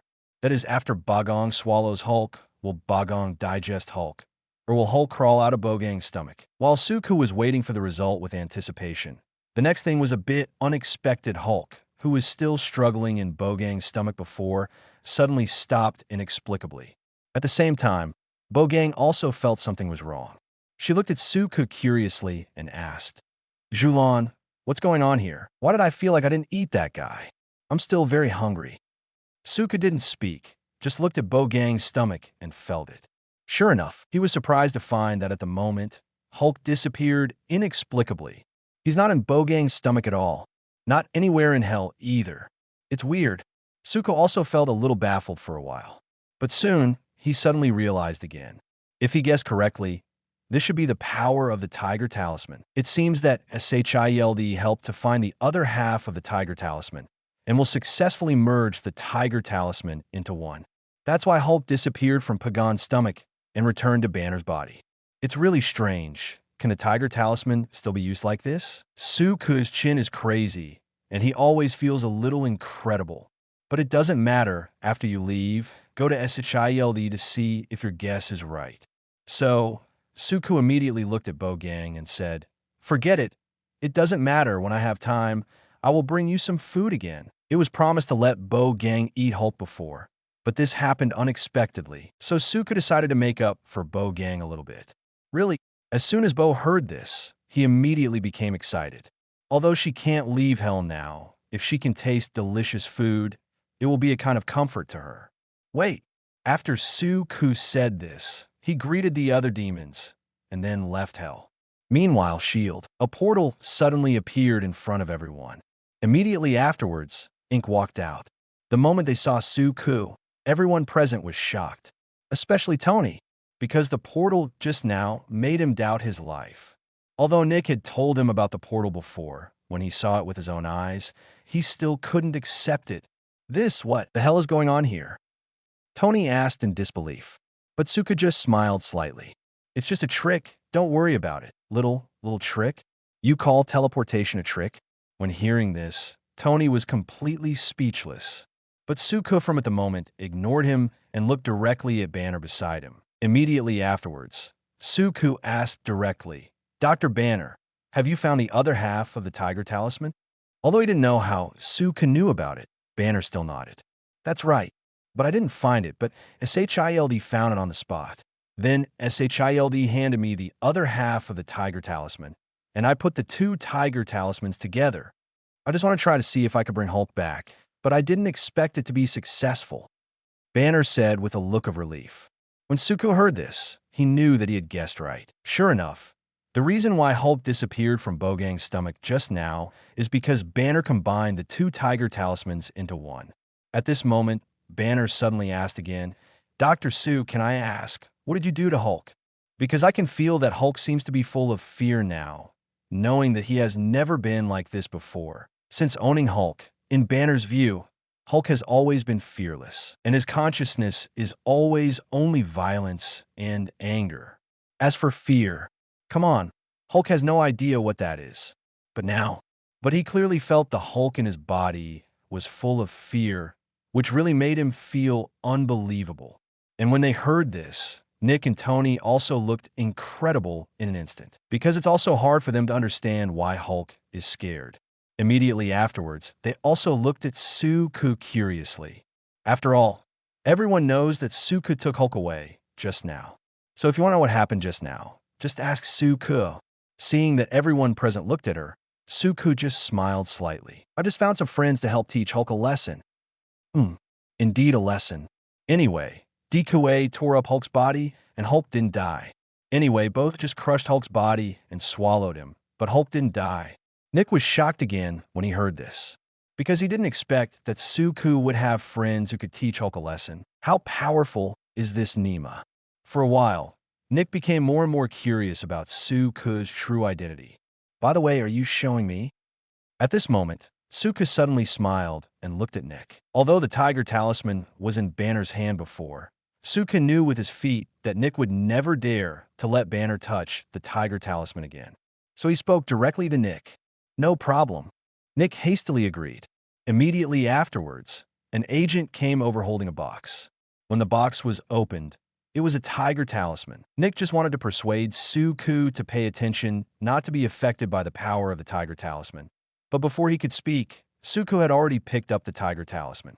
Although a little speechless, seeing that Suku didn't seem to respond, Nick shut up. At the same time, the moment Suku got the tiger talisman, he hurriedly recited silently in his heart, "System, let's surround a force zone that absorbs the tiger talisman." Almost instantly, a force appeared in Suku's body instantly. It was the power of the tiger talisman. In this way, Suku obtained the ability of a spell again. But to be honest, this kind of ability is of no use to Suku, and he just absorbed it because it was convenient. After dealing with everything, he was ready to leave immediately. Although Nick still wanted to keep Suku, he also knew that he couldn't keep Suku, so he didn't say anything immediately. Immediately afterwards, everyone saw that Suku opened a portal again and then disappeared in front of them. If it was the previous Marvel, Nick would definitely perceive that this is the power of the Space Gem. After all, in the original Marvel plot, the Space Gem was always in SHIELD. But in this world, the Space Gem has always been in the hands of HYDRA. So Nick and the others naturally don't know what kind of power it is. Definitely, Suka doesn't really care about this kind of thing either. In the next period of time, Suka had a few days of comfortable whitetail. Definitely, he went to Gotham for 2 days, as usual. One is to finish the work of Arkham Asylum, and the other is to stay with Harley for a few days. And when Suka found out that she was with Harley, Selina's jealousy was getting deeper and deeper. This made Suka very happy, because he knew that it would not be long before it was time to pluck this fruit that became a book. Definitely, not everything is smooth sailing either. At the very least, things were not going well for the Holy Master, because the Holy Master has not found a new spell for several days, and there is no news from Loki, which makes the Holy Master very anxious. The Holy Master wanted to discuss this matter with Suku, but Suku didn't bother to pay attention to the Holy Master and just asked the Holy Master to wait quietly. Loki will definitely come, because Sue knows that even if Loki is reluctant to come to Earth, Thanos will definitely come to Earth more than Loki. Coupled with the threats he made to Loki before, as long as Loki has a little more brains, he will never dare to mess around. So he didn't care about it. On this day, Wanda and Quicksilver went to work in the psychological clinic in Hell's Kitchen as usual, while Suku was bored watching TV in every possible way. But Shimu stayed quietly in his room, thinking about his magic over and over again. I have to say that Shimu has been quite well-behaved recently, even a bit too well-behaved, because during this period of time, Shimu almost didn't even go out, shut himself in the room every day, and then recalled all the magic he had done before. You must know that long time ago, Shimu had the most magic of all demons, but during the thousands of years of being sealed in hell, Shimu's magic and wisdom have been wiped out, and there is not much left. This is a unique characteristic of hell. It will constantly consume all the power and wisdom possessed by demons. This led to the first thing Shimu did after he was released from prison was to quickly add a lot of magic knowledge. Now Shimu has gradually recalled all kinds of magic that he had forgotten before. Even a few days ago, he showed off his magic a little bit. The scene was quite a sensation. Almost the whole earth is shrouded in red mist. People can't see the original color of the sky, only see a piece of scarlet domineering. It's like the end is coming. But fortunately, Shimu just wanted to test his own strength and didn't continue to shoot, so everything returned to normal soon. People only think that this is a special weather change. In general, I think it was a very correct choice to let Shida get out of prison at that time, because Shimu is not only obedient, but also doesn't cause trouble. Definitely the most important thing is that Suka thinks that Yixamu's ability is still very good to play as a support during the Battle of New York. Imagine that the entire sky will be controlled by the power of Shimu at that time, just like the end of the world. Add the Lord and Loki and the Chitauri army, and the chaos of the Battle of New York will be stronger than ever. Beat. Immediately afterwards, when Suku was so bored that his thoughts went wild, the doorbell rang suddenly. Opening the door, a familiar figure appeared in front of Suku. It's Gwen. Hello, Dr. Su. According to our previous agreement, I'm here to find you. Gwen greeted with a smile. Suko was slightly taken aback at 5.7, and then realized that today is the weekend. And I promised Gwen before that I would help her train her super ability on weekends. Well, Suko indeed almost forgot about it. But seeing Gwen, he still remembered. Come in, as Suki said. Gwen invited her into the room. After Gwen entered the room, he looked at it for a while, and then said with some emotion, I didn't expect you to be so rich. When Suka heard this, he just thought it was funny. Money is nothing to me. Gwen was speechless. You rich people know how to say that. Then she thought of something else and said, By the way, do you have time today? If you have time, I'll treat you to dinner. This is what we agreed on before. Anyway, being idle and boring today, Suku immediately agreed. Immediately afterwards, he went upstairs to say hello to Shimu, and then left with Gwen. The two came to a fairly good restaurant, and after ordering something, they chatted while eating. Gwen took a sip of milk tea, then asked in a low voice, By the way, do you know what happened to Hulk before? Suka naturally knew what Gwen was talking about, and nodded immediately. Definitely got it. Can you not know? After all, he solved this matter. Upon hearing this, Gwen immediately continued, I don't know who beat the Hulk back then. After all, I heard that even Iron Man Tony Stark couldn't stop the Hulk. But just thinking about it, that person must be a powerful superhero. By the end of the day, Gwen's eyes were almost bursting with stars. Suka was a little speechless. Powerful, he recognized it, but superhero, he doesn't recognize it, because he was never a superhero. He is just a demon. Chapter 87. Gwen cried. This was not what she wanted at all. Immediately afterwards, Suka looked at Gwen with a smile and said, It seems you admire him a lot? Gwen heard this and immediately replied, Definitely. I think he must be a very handsome man. As Gwen spoke, little stars appeared in her eyes again. Cough, cough, cough. After a light cough caught Gwen's attention, Suku said calmly, Okay, then you can start worshiping me. Hearing this, Gwen didn't realize what it meant for a while and looked at Suku with some doubts. But in the next second, she suddenly reacted. Wait, you said you beat the Hulk? Gwen said incredulously. That's right. Suka nodded with a calm expression on his face. Although it was Dikue who defeated Hulk, strictly speaking, it can also be said that he was the one. After all, with his strength, Hulk could have been easily defeated. It was purely for the demons to have a good time. So he threw Hulk into hell with 21, and Dikue probably wouldn't mind him doing this. Gwen blinked and looked at Suku in front of her, and soon became sure that Suku was not lying, because it was unnecessary at all. But she still couldn't believe it. Aren't you a psychiatrist? Gwen couldn't help asking. Yes, the main job is a psychologist, but occasionally do other things. Suka still said calmly. Now, Gwen is more sure that Suku is not lying. So, when Gwen looked at Suku again, she completely became a little girl. She already admired Suka very much. And with the Hulk incident, Gwen's respect for Suku is not just that simple. Now, whatever Suku asks her to do, she will do it. After a simple meal, Gwen brought Suku to an abandoned factory. This is where she found it by accident.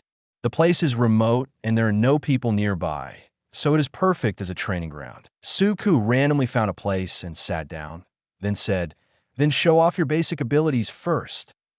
Gwen nodded obediently, and then began to show Suku her various abilities, such as the most basic wall, climbing, and cobweb ability. It is worth mentioning that Gwen's cobweb is actually the same as the original Spider-Man Tobey Spider-Man, which is also generated from his own body, so there is no need for such a thing as a cobweb hair snake. This should be a good thing for her. After all, the cobweb hair snake always runs out or malfunctions. But if cobweb can be produced by itself, then cobweb is almost unlimited. When testing the strength, Suka found that Gwen's strength was about 20 tons. To demons, this little power is nothing, but to humans, Gwen's power is unbelievably strong, and almost on par with Spider-Man. After Gwen finished showing all the abilities, she suddenly looked at Suku with great interest. Why don't you train with me? Gwen blinked and said. Suku smiled and said, It's not that I don't want to train with you, but that if I make a move, you won't be able to resist it at all. After saying this, Suku waved his hand casually, and saw a steel frame weighing dozens of tons suddenly fly into the air. Immediately afterwards, as Suka clenched his hands into fists, the tens of tons of steel frame should have been backlogged into a pile of scrap iron and then directly smashed to the ground. When seeing this scene, Gwen was instantly stunned. She knew that what Suka said was right. With the strength he possessed, he really couldn't train with herself. Because of one carelessness, she might be gone. But then, she was suddenly a little disappointed. After all, this kind of ability really needs to be trained with the opponent to master. Looking at the disappointed Gwen, Suka instantly understood what she was thinking. Immediately afterwards, Suka began to look around, and after a while, he suddenly looked at a place not far away. I saw a pile of dilapidated dinosaur models placed in that place. I don't know how long they have been there, and a thick layer of dust has accumulated on them. Suddenly, Suka had an idea in his heart. Gwen, get ready. Your opponent is coming. Suka laughed. What? When Gwen heard this, she was a little puzzled for a moment, because at the moment, there are only her and Suka here. Where are the opponents? But Suka didn't explain. With a thought in his mind, the dinosaur models not far away flew over and landed not far from Gwen. Gwen was even more confused. She didn't know what to do with this pile of dinosaur models. But in the next second, Gwen knew, because in an instant, the dilapidated dinosaur model suddenly trembled. Immediately afterwards, each dinosaur model seemed to have gained life and stood up with a roar, and its size was also rapidly growing. Roar! There were bursts of roars, making Gwen instantly confused. Wait, why do dinosaur models turn into living dinosaurs? 137, could this be Suka again? Well, Gwen guessed right. This is really what Suka did. Suka used the ability of the mouse spell he obtained before to resurrect those dinosaur models to serve as Gwen's training opponents. And don't underestimate these resurrected dinosaur models, because the system absorbs abilities that will mutate. These dinosaur models already have the size and strength of real dinosaurs when they are resurrected. For example, the Tyrannosaurus Rex that was resurrected first has the same size and weight as the real Tyrannosaurus Rex. Looking at the Tyrannosaurus Rex in front of her, Gwen was about to cry right now. She felt that Suka must have misunderstood. She really needs an opponent to train her super ability, but the opponent she wants is not a group of dinosaurs. This is too outrageous. Roar! Immediately afterwards, just when Gwen was about to say something, the Tyrannosaurus Rex suddenly roared angrily, and then directly opened its bloody mouth and rushed toward her. You'd better be careful, because the resurrected dinosaurs have the power of real dinosaurs. Suununtai keskiviko Said calmly. Gwen was on the verge of tears. This is not the training she wants at all. Chapter 88, Holy Master. Infinite gems are nothing. I just want the earth. Before coming to Suku, Gwen thought about many possible training methods. But she never imagined that it would be the training method in front of her. Who uses dinosaurs for training? At the moment, facing the Overlord rushing towards her, Gwen was a loss for a while. Buzz, buzz. But at this moment, a very strange feeling suddenly appeared in Gwen's mind. In the next second, without the slightest hesitation, Gwen snaked out a cobweb in an instant and then jumped to the beam of the roof. And the moment she left, a velociraptor appeared in the place where she was before. If she hadn't dodged in time just now, she might have been attacked by that velociraptor. But thinking of the special buzzing sound that suddenly appeared in her mind just now, Gwen was a little puzzled. She didn't know what it was. Suku smiled slightly, because he knew that Gwen seemed to have posted his own spider telepathy. Spider-Man's spider telepathy refers to the fact that Spider-Man can obtain information and perceive everything around it through the vibration generated by airflow, like a spider. And its main function is to help Spider-Man predict danger. Spider telepathy can almost be said to be one of the most important skills of Spider-Man. It has helped Spider-Man avoid danger and even defeat powerful enemies countless times. Seeing that Gwen was still puzzled, Suku immediately explained, "That's spider telepathy. It's a very special skill. It will be automatically activated when you encounter danger to help you avoid danger." It turned out to be like this. Gwen suddenly realized, and when she looked at Suku again, there was a burst of gratitude in her eyes. Because if it wasn't for Suku's training, she would never know that she still has this ability. It seems that this kind of training is still very helpful. Immediately afterwards, just as Gwen was about to say something, there was a sudden violent movement on the beam where she was. Looking down, it turned out that the Tyrannosaurus Rex in the ground was constantly attacking the pillars below. Gwen had a headache for a moment because she didn't know how to deal with such a behemoth. Call out. Suddenly at this moment, there was another scream. Gwen looked back and saw a pterosaur rushing towards her. Plaid reacted in an instant, and a cobweb snake came out directly sticking to the wing of the pterosaur.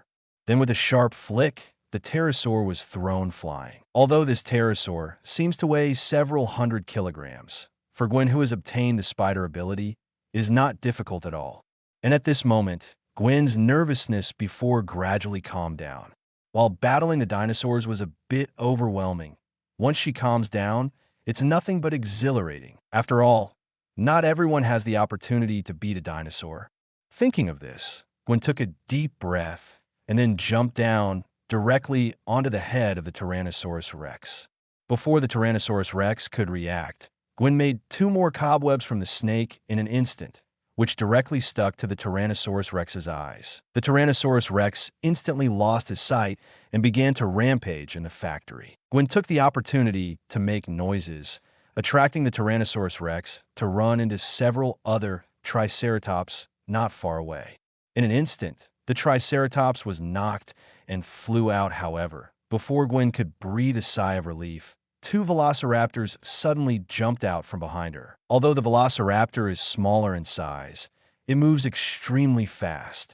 Gwen didn't dare to neglect and quickly began to move quickly in the factory by taking advantage of the terrain. And the 2 velociraptors followed closely behind her. Roar! Immediately afterwards, another roar sounded. It turned out that the previous Tyrannosaurus Rex regained its sight. After locking Gwen's position, the Tyrannosaurus Rex rushed over again. But at this moment, instead of having the slightest fear, Gwen suddenly had an idea. Immediately afterwards, she rushed towards the Tyrannosaurus Rex with the 2 velociraptors behind her. In the distance, the Tyrannosaurus Rex opened its mouth wide, as if it wanted to swallow Gwen in one gulp. At this moment, Gwen stopped suddenly, and then turned around and snaked out 2 cobwebs. Cobweb directly stuck to the 2 velociraptors. Without the slightest hesitation, Gwen exerted force suddenly and threw them out in an instant. The target was the mouth of the Tyrannosaurus Rex. In the next second, the 2 velociraptors were easily dealt with by Gwen. This is not the end. Gwen quickly circled behind the Tyrannosaurus Rex, and then quickly snaked out cobwebs to wrap around the legs of the Tyrannosaurus Rex. Under the action of inertia, the Tyrannosaurus Rex fell to the ground violently and couldn't even get up for a while. In this way, Gwen easily eliminated a group of dinosaurs. Seeing this scene, Suka nodded in satisfaction. In the next second, he directly withdrew the power of the rat spell. As a result, all the dinosaurs also lost their vitality and became the original models. Gwen was shocked by this scene again. She looked at Suku in disbelief and asked, "How many super abilities do you have?" Gwen originally thought that she already knew about Suku's super abilities, but she didn't expect that Suku has other super abilities. "A lot. You'll know later." Gwen was speechless. Anyway, Gwen is very satisfied with today's training, because today's training let her know that she still has a passive ability called spider telepathy. And when she dealt with the dinosaurs just now, she also had a new understanding of her own strength. Immediately afterwards, Suka took Gwen out of here and then went to eat something. After the 2 parties agreed on the next training session, Suka sent Gwen home. Meanwhile, Asgard, a man clad in gray robes and covering himself, suddenly appeared on the streets of Asgard. He also holds a strangely shaped scepter in his hand. After coming to a deserted corner, the man took off the hat on his head, revealing his true face. Who is it not Loki? Since leaving Earth last time, Luke followed Ebony Maw to meet Thanos. Thanos promises to lend Loki a Chitauri army to attack Earth. But because of his previous experience on Earth, Loki no longer has any interest in such things. because no matter what he does, the ultimate winner will not be him. All he did was just to work for the devil and destroy it. This makes Loki very uncomfortable. As a god of tricks, how could he be reduced to what he is now? And it was obvious that he was already in a difficult position to ride a tiger. Because if he doesn't do it, then not only Thanos won't let him go, but even Julian won't let him go. So when facing Thanos before, Loki could only agree to Thanos and promise to bring him the space gem. Thanos even lent him a scepter in order to help Loki complete the task better. It's the scepter that Loki is holding in his hand, with a jewel inlaid on it. It is Mind Gem. Originally, after getting the scepter, Loki should go directly to the Earth, and then find the Holy Lord to get the space gem. Then use the space gem to open the cosmic wormhole and summon the Chitauri army to attack the Earth. But Loki was not in a hurry to go to Earth, but came to Asgard, a place that he loved and hated. And Loki sneaked in this time, because before, he did a very sensational thing. In order to get the throne of Asgard before, Loki used tricks to make Thor and Ice Titan fight, breaking the peace between Asgard and Ice Titan. And this kind of thing has always been forbidden by Odin. Sure enough, Odin was furious after knowing this, but Thor didn't know how to restrain himself. So Odin directly deprived Thor of his divine power and exiled Thor to the earth. Then everyone knows that Thor finally got back the power of Thor and successfully stopped Loki's plan. And it was also at this time that Loki knew his true identity. It turned out that he was not from Asgard, but from Iceman. This made Loki very uncomfortable. Even at the last moment, Bifrost was about to be destroyed, and when Thor wanted to save him, Loki voluntarily let go and fell into the abyss of the universe. But definitely, as a powerful magician, it is impossible for Loki to just die. He chose to hide himself and started wandering in the universe. It turned out that I met Thanos by accident. Thanos wants an item from Earth, the so-called space gem. And Loki also hated the Earth because of the previous things. So he reached a cooperation with Thanos. As long as Thanos gives him an army to help him rule the Earth, he will bring Thanos the space gem. As for why Thanos didn't go to Earth himself, it's naturally because the Ancient One is still alive. From this point of view, Thanos actually knew that Loki could not succeed in ruling the Earth. But all he wants is the space gem and doesn't care about Loki's crap. And Loki actually has no interest in ruling the Earth. He just wants to use this to vent some anger in his heart. And then Loki accidentally got to know the Holy Lord and learned that the Holy Lord also wants to rule the world. Ever since, Loki contacted the Lord and proposed the idea of cooperation. Everyone knows what happened next. Not only did Loki meet the Lord, he even saw Julian and almost died in the hands of Julian. At that time, Loki wanted to throw his shoulders and quit, and then went back to Asgard to finally ding to apologize. He knew Odin would forgive himself. Though he's not really Asgard, Odin and Thor have always treated him like real family. As long as Loki is willing to admit his mistakes, Odin will surely forgive him. At that time, everything can return to the original position. But obviously, things are not that simple, because Julian didn't intend to let him go just like that. Likewise, Thanos won't let him go. Ever since, Loki can only be forced to become a wage earner. Immediately afterwards, after taking a long look at the palace not far away, Loki turned and left. For his own sake, and for Asgard's sake, he finally decided to complete what he had planned. Because only in this way can he get rid of Thanos completely. Definitely, and Curse Blue, Loki secretly swore in his heart that as soon as he finished dealing with these shitty things, he would never go to Earth again, and he would never hook up Thanos again. Even if you wander in the universe in the future, it's better than doing these shitty things. A few days later, Loki finally came to Earth and followed the instructions to find the Lord. Loki, you're finally here. Seeing Loki appearing, Holy Master was furious instantly, because he felt that Loki was too slow and wasted a lot of his time. Holy Master, it's not my fault. Miebian really has a lot of things to deal with. Loki definitely has no way of admitting he wasted time, so he blames Thanos. Anyway, the Holy Lord can't question Thanos himself, can he? Sure enough, when the Holy Master heard this, he couldn't say anything for a while. After all, the next thing is the most important thing. But immediately afterwards, the Holy Master still did not forget to threaten Lu Ji again. Loki, I warn you not to think anything wrong, or you will know what will happen to you. The Lord said coldly. But in the face of the threat of the Holy Lord, Loki looked hopeless. It's so frightening at this time. What else can he think? He just wants to solve this matter quickly and leave here completely. Ever since, Loki had no choice but to change the subject. Holy Lord, don't talk about me. Have you got the space gem? When he said this, Luke wished that the Holy Hand could tell him that he hadn't found the space gem yet. Because once this is the case, the next thing will not be able to continue. That way he wouldn't have to take any chances. But obviously, Loki is thinking too much. Because in the next second, the Holy Master suddenly took out a light blue gemstone. Feeling the power emanating from this gem, Loki knew it was the real space gem well. Loki sighed inwardly, only feeling speechless for a while. Originally, I thought that as long as the Holy Master didn't find the space gem, he could drop the pick. Unexpectedly, the Lord actually found the space gem. This time, it seems that this matter really cannot be avoided.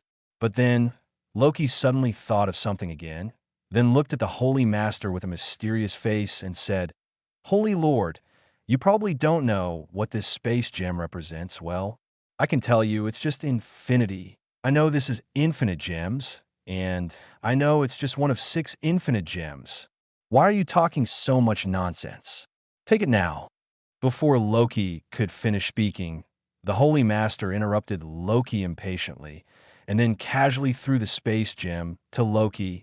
Loki took the space gem in a panic. Feeling numb, he originally wanted to fool the Lord and let the Lord know about space gems and infinite gems. In this way, the Lord will definitely be attracted by the power of infinite gems, and maybe he won't give him the space gem.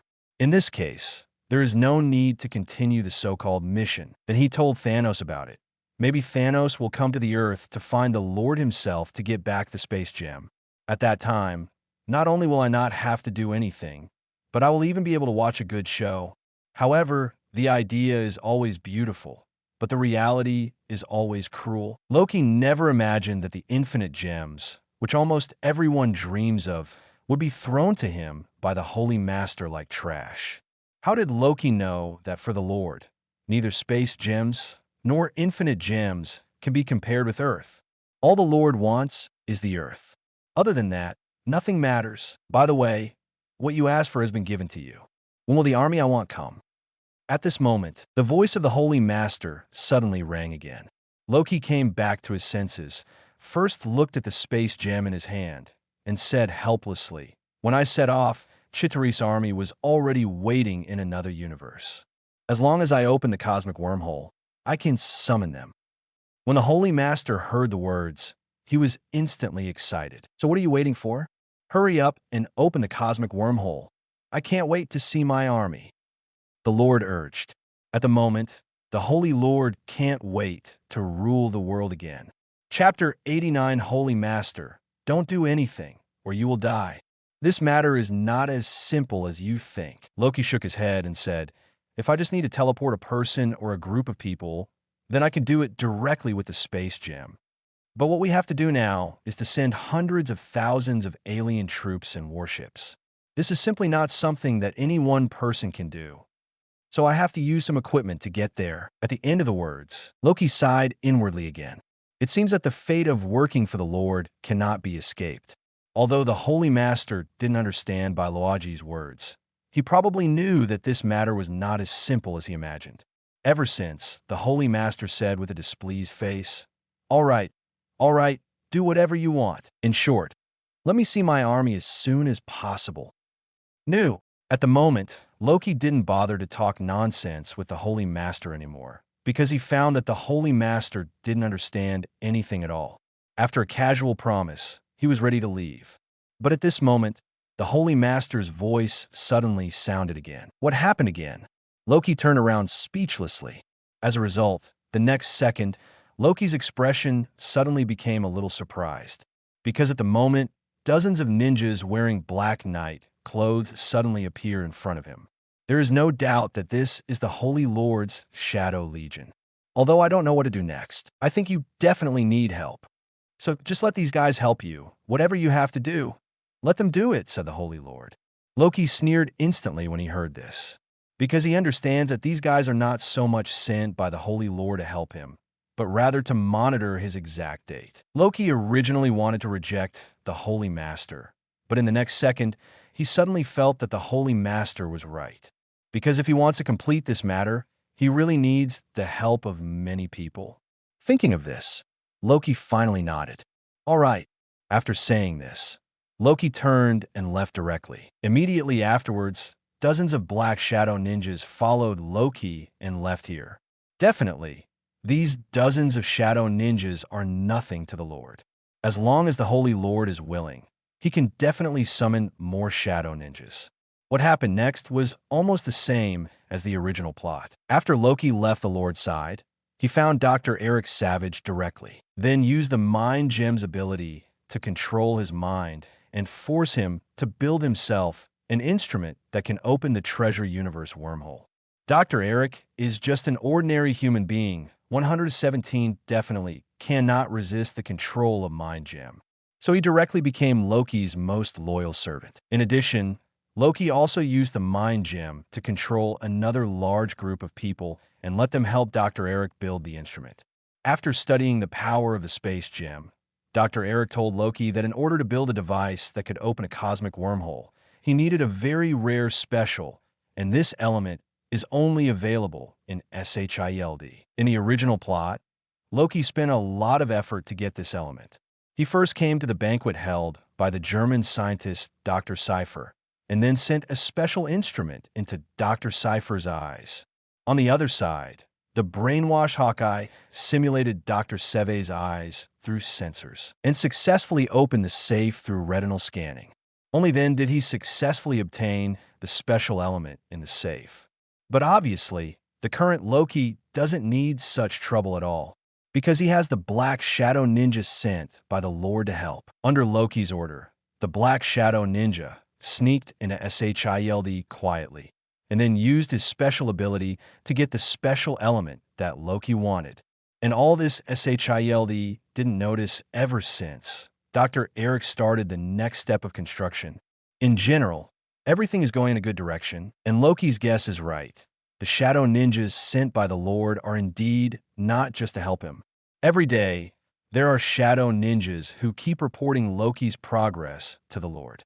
The Lord was very happy when he heard that Loki was indeed doing his best for himself. After all, Loki is a so-called god, but the god of God is serving himself at this moment. This is so satisfying to the Lord. At the same time, the Lord also asked the Black Shadow Ninja to tell Suku all these things at the first time. But to be honest, Suku doesn't really care about this matter at all, because in Suku's view, this is something that is bound to happen, so he doesn't bother to talk about it. The only thing he has to do is to keep an eye on the Ancient One for the Lord when the Chitauri army descends on Earth. Just as the Black Shadow Ninja turned into a black aura and disappeared, Shimu suddenly came down from upstairs. After this period of study, Shimu's magic became much stronger, although it still hasn't recovered all the magic, but it has recovered almost half of it. Shimu is already very satisfied with this. When he saw the Black Shadow Ninja, Shimu immediately guessed that it must be the Lord who came to find Suku, because he had seen such a Shadow Ninja in the Holy Lore before. Immediately afterwards, Shimu looked at Suku and asked, "What did the strange man say?" "Nothing. He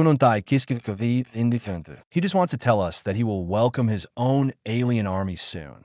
Let us prepare in advance." So, it is. When Shimu heard this, he nodded immediately.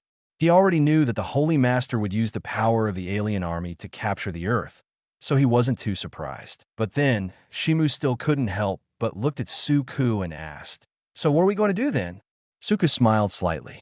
"You can do whatever you want, but I have to advise you, that is, don't be too arrogant. Remember, when you meet those so-called superheroes, fight if you can beat them, and run if you can't beat them. Although you are sealed, I can save you, but I can't replenish the lost magic. Considering that Papa and his gang had already teamed up with SHIELD before, Suka didn't need to think about it, and Papa and his gang would also join in the Battle of New York. Suka has seen Papa's magic before.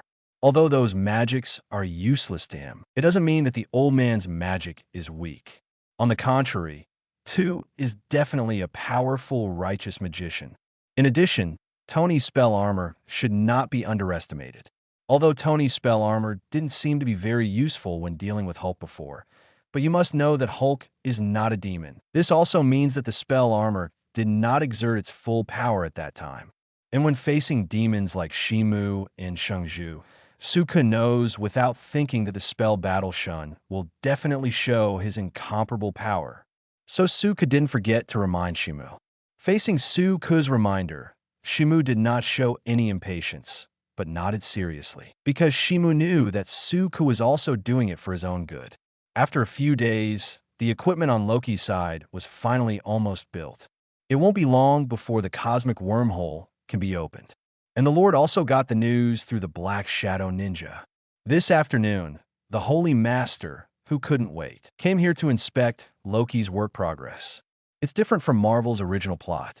In the original plot, Loki chose to do this on the roof of the Stark building, because Loki at that time was extremely arrogant and conceited. He felt that everyone must see his greatness, so he chose the Stark building as the location, because where is the most conspicuous place in New York? But now, Loki no longer has the arrogance and conceit he had before, because at the moment, he has been completely reduced to a wage earner. A wage earner who needs to serve the devil. This made Loki feel extremely aggrieved, so it is naturally impossible for him to do this in a very conspicuous place. Because Loki is also afraid of shame. Ever since, Loki chose a remote warehouse as the location. This place is deserted, no one will notice, and everyone around has been controlled by Loki, completely becoming his slave. Definitely, there's a benefit to doing this too. That is without attracting anyone's attention. So until now, SHIELD has not found out about their actions. Definitely, I didn't find it, but the Avengers plan was officially launched. CBFC. The current team includes Captain America, Steven Rogers, Iron Man, Tony Stark, Black Widow, Natasha Romanoff, Hawkeye, and Bruce Banner. This lineup looks similar to the previous lineup, except that Thor is missing. But for Nick, it is not easy to form such a team. In general, both SHIELD and the Avengers are also keeping an eye out for impending danger. The screen returns to Loki. When he saw the Holy Master appearing in front of him, Loki immediately had a look of displeasure. But if you are unhappy, you are not happy. And Luigi dare not turn against the Holy Hand, because seeing that this matter is about to end, he just wants to finish these things quickly and leave here, and completely get rid of Thanos and curse Blue thinking of this. Loki then smiled and said, "Holy Master, why are you here?" The Lord looked down at everything around him first, then looked at Loki and said, "Nothing, I just came to see how you are doing." Sure enough, I guessed it right. Loki sneered in his heart, but his tone remained calm. "Then please take a look." After saying this, Loki didn't bother to talk to the Holy Master anymore. The Holy Lord didn't care either, although he couldn't understand what the group of humans in front of him was building. But his intuition told him that this should be the instrument that opened the cosmic wormhole. Looking at the machine that is about to be completed, the Lord couldn't hide the joy in his heart, because this means that he will soon be able to rule the entire world. At this moment, Loki suddenly noticed something was wrong. There seems to be a special force suddenly appearing around. In the next second, Loki's face changed suddenly. Immediately afterwards, he came directly to the Holy Master. "Holy Master, get out of here quickly," Loki urged. "Loki, are you driving me away?" When the Holy Master heard this, his face was displeased. He didn't expect that Loki would dare to speak to himself like this. But at this moment, Loki was already a little anxious. He looked at the Holy Master and said, "Holy Lord, listen to me. Get out of here quickly. He is coming. After he comes, you may not be able to leave. I will explain to you later. Get out of here now." However, upon hearing this, the Holy Master was even more confused. He really didn't know what Luigi was going to say. Boom! Suddenly at this moment, a huge amounts of sound suddenly came from outside. Loki's face instantly turned ugly. Hearing the noise outside, Holy Master was a little curious and then walked out. Seeing this, Loki could only follow out. Immediately afterwards, they saw a huge amounts of colored beam of light suddenly appear not far away. After the beam of light dissipated, a special rune pattern instantly appeared on the ground. And in the pattern, there are still two people standing. One looks younger, wearing a battle armor and holding a hammer in his hand. Another age looks great with gray hair and a blindfold on his face. This special dress seems to tell everyone their identities. Thor and the king of God Odin. The moment he saw Thor and Odin, the Lord frowned immediately, because his intuition told him that the two guys in front of him seemed very difficult to deal with, especially the one-eyed old man.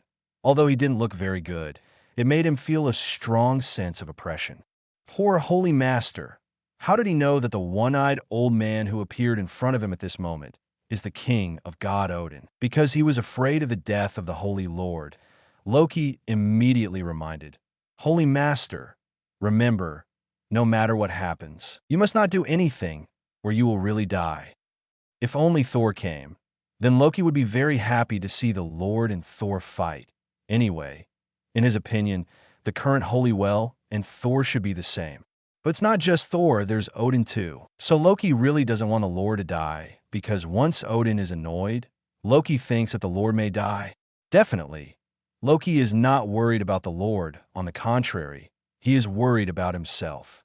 Because if the Holy Lord is really killed by Odin, then Suku will definitely avenge the Holy Lord by then. Whether Asgard will be destroyed, Loki doesn't know. But Loki knows that he will be destroyed. So at the moment, Loki really hoped that the Lord would not die. However, upon hearing Loki's words, the Holy Master sneered. Because demons are immortal, the Lord does not believe that someone can kill him. But considering the sense of oppression on the one-eyed old man in front of him, the Holy Master didn't act immediately. At the same time, Thor not far away also found Loki and the Lord. But Thor directly ignored the Holy Lord. And then an angry Chong-Rongji came over. Loki, you lied to me so badly. If my father hadn't told me you were alive, I really thought you were dead. Thor cursed angrily. Loki sneered. It seems that you still don't plan to let me go. So how are you going to treat me? Take me back to Asgard and lock me up, or kill me here. I'm not your brother after all. I'm just a frost titan, isn't it, father? At the end of the conversation, Lu Ji suddenly looked at the worker in the distance. When he heard this, Odin was silent for a moment, because he didn't know how to answer Loki's question. Even Thor, who was furiously expecting Loki to come, stopped in his tracks. Because like Odin, he doesn't know how to deal with this matter. After a brief silence, Odin finally spoke. Loki, I'm sorry I didn't tell you the truth, but everything I did was really just for your own good. Come back with me. No matter what you have done, I will forgive you. You will always be my son. When Loki heard this, he felt only a burst of emotion in his heart. He really wanted to go back to Asgard if he could. Yefte, because he hasn't finished what he promised Thanos and Jullin. If you just go back like this, Jullin will definitely not let him and Asgard go. Chapter 90 Attack on Odin. Holy Lord, you are so brave. Then, just as Loki was about to reject Odin, a voice suddenly sounded. Old guy, who allowed you to take Loki away? He can't go anywhere until Loki has finished his work. The person speaking was none other than the Holy Lord. When he heard this, Loki's face instantly turned ugly, because he didn't expect that the Holy Lord would seek death like this. Holy Lord, shut up. Without any hesitation, Loki quickly turned around and yelled at the Holy Lord behind him. At the moment, he was almost crying because of the Holy Lord. But the Holy Lord remained unmoved.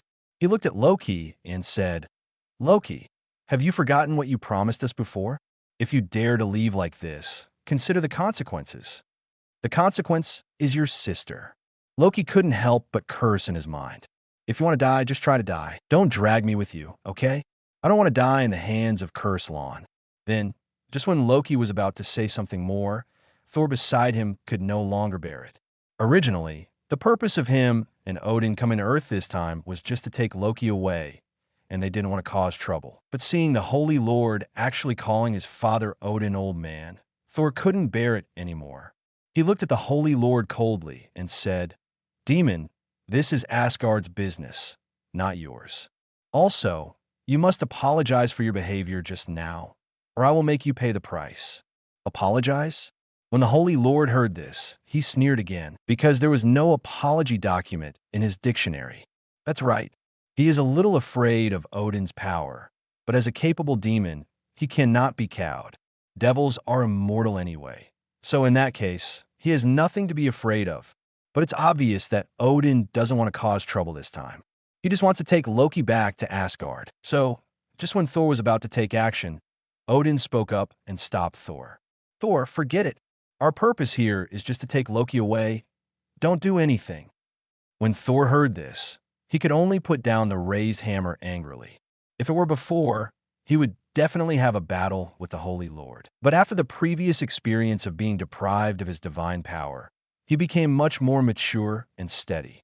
Although he is still belligerent, he will not engage in unnecessary fighting. Seeing Odin speak and stop Thor, Loki quickly breathed a sigh of relief. Because to be honest, he really didn't want any conflict between demons and Asgard. "Loki, it's time to go." At this moment, Thor looked at Loki again. Loki raised his head and glanced at Thor and Odin, and then said, "I'm sorry, I can't go back with you because I have other things to do here. Give me some time. I will come back when I finish these things." When Thor heard this, he became angry instantly. "Loki, what else do you want to do? Haven't you realized your mistake yet? Although we have forgiven you for what happened before, we will not let you stay on Earth anymore. You must come with us immediately." Thor was really troubled by this troubled brother, and his tone couldn't help but become a little more serious. But when Loki heard this, anger suddenly rose in his heart, because what he hates most is Thor's strong tone. Just when he was about to say something, the Holy Lord's voice rang again. "I said before Loki has finished his work, he can't go anywhere." The Holy Lord said slowly. His tone was quite unkind. "Holy Lord, can you shut up? I will handle this matter myself." Loki turned back, gritted his teeth, and looked at the Holy Lord and said, he was really made to cry by the Holy Lord. However, at this time, Thor didn't bother to pay attention to the Holy Lord and walked directly towards Loki, preparing to take Loki to Asgard by force. Loki knew Thor's intentions instantly. However, he naturally refused to surrender and was about to use magic to escape.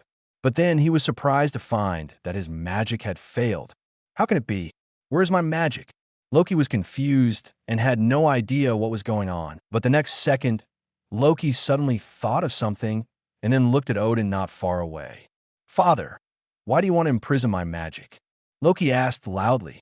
At the moment, the only person here who can confine his magic is Odin, who is the king of God. Odin looked at Loki and said slowly, "Sorry, my child. This is all for your own good. You must go back with us." Immediately afterwards, Thor walked to Loki, lifted Loki up like a chicken, and then returned to Odin again. Without his divine power, Loki could no longer resist at this moment, but he still yelled unwillingly, "Let me go, you can't take me away. I have to stay here, otherwise he won't let me go. Father, believe me, I really can't leave here. This will only bring disaster to Asgard."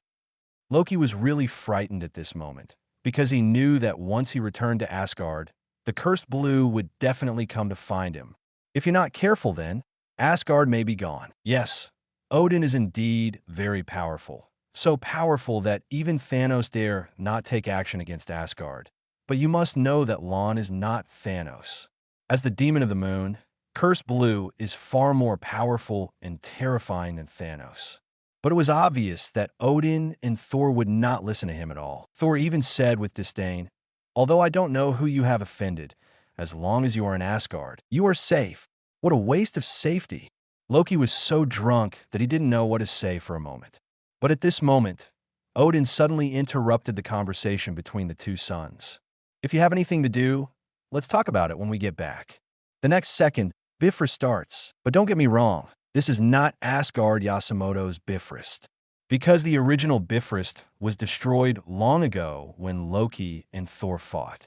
The current Bifrost is just a spell activated by Odin using his own divine power. However, just when Odin was about to take Thor and Loki away from here, the Holy Lord was already furious. He felt that his dignity had been challenged. If they were really allowed to leave like this, what would happen to their alien army? How can I rule the world? Damn it. The next second, without any hesitation, the Holy Lord roared and rushed towards Odin. As the saying goes, to capture the thief first, capture the king. The Holy Lord decided to capture Odin first. But it is obvious that the Holy Master has found the wrong opponent this time. Facing the Holy Lord's attack, Odin just glanced at it lightly.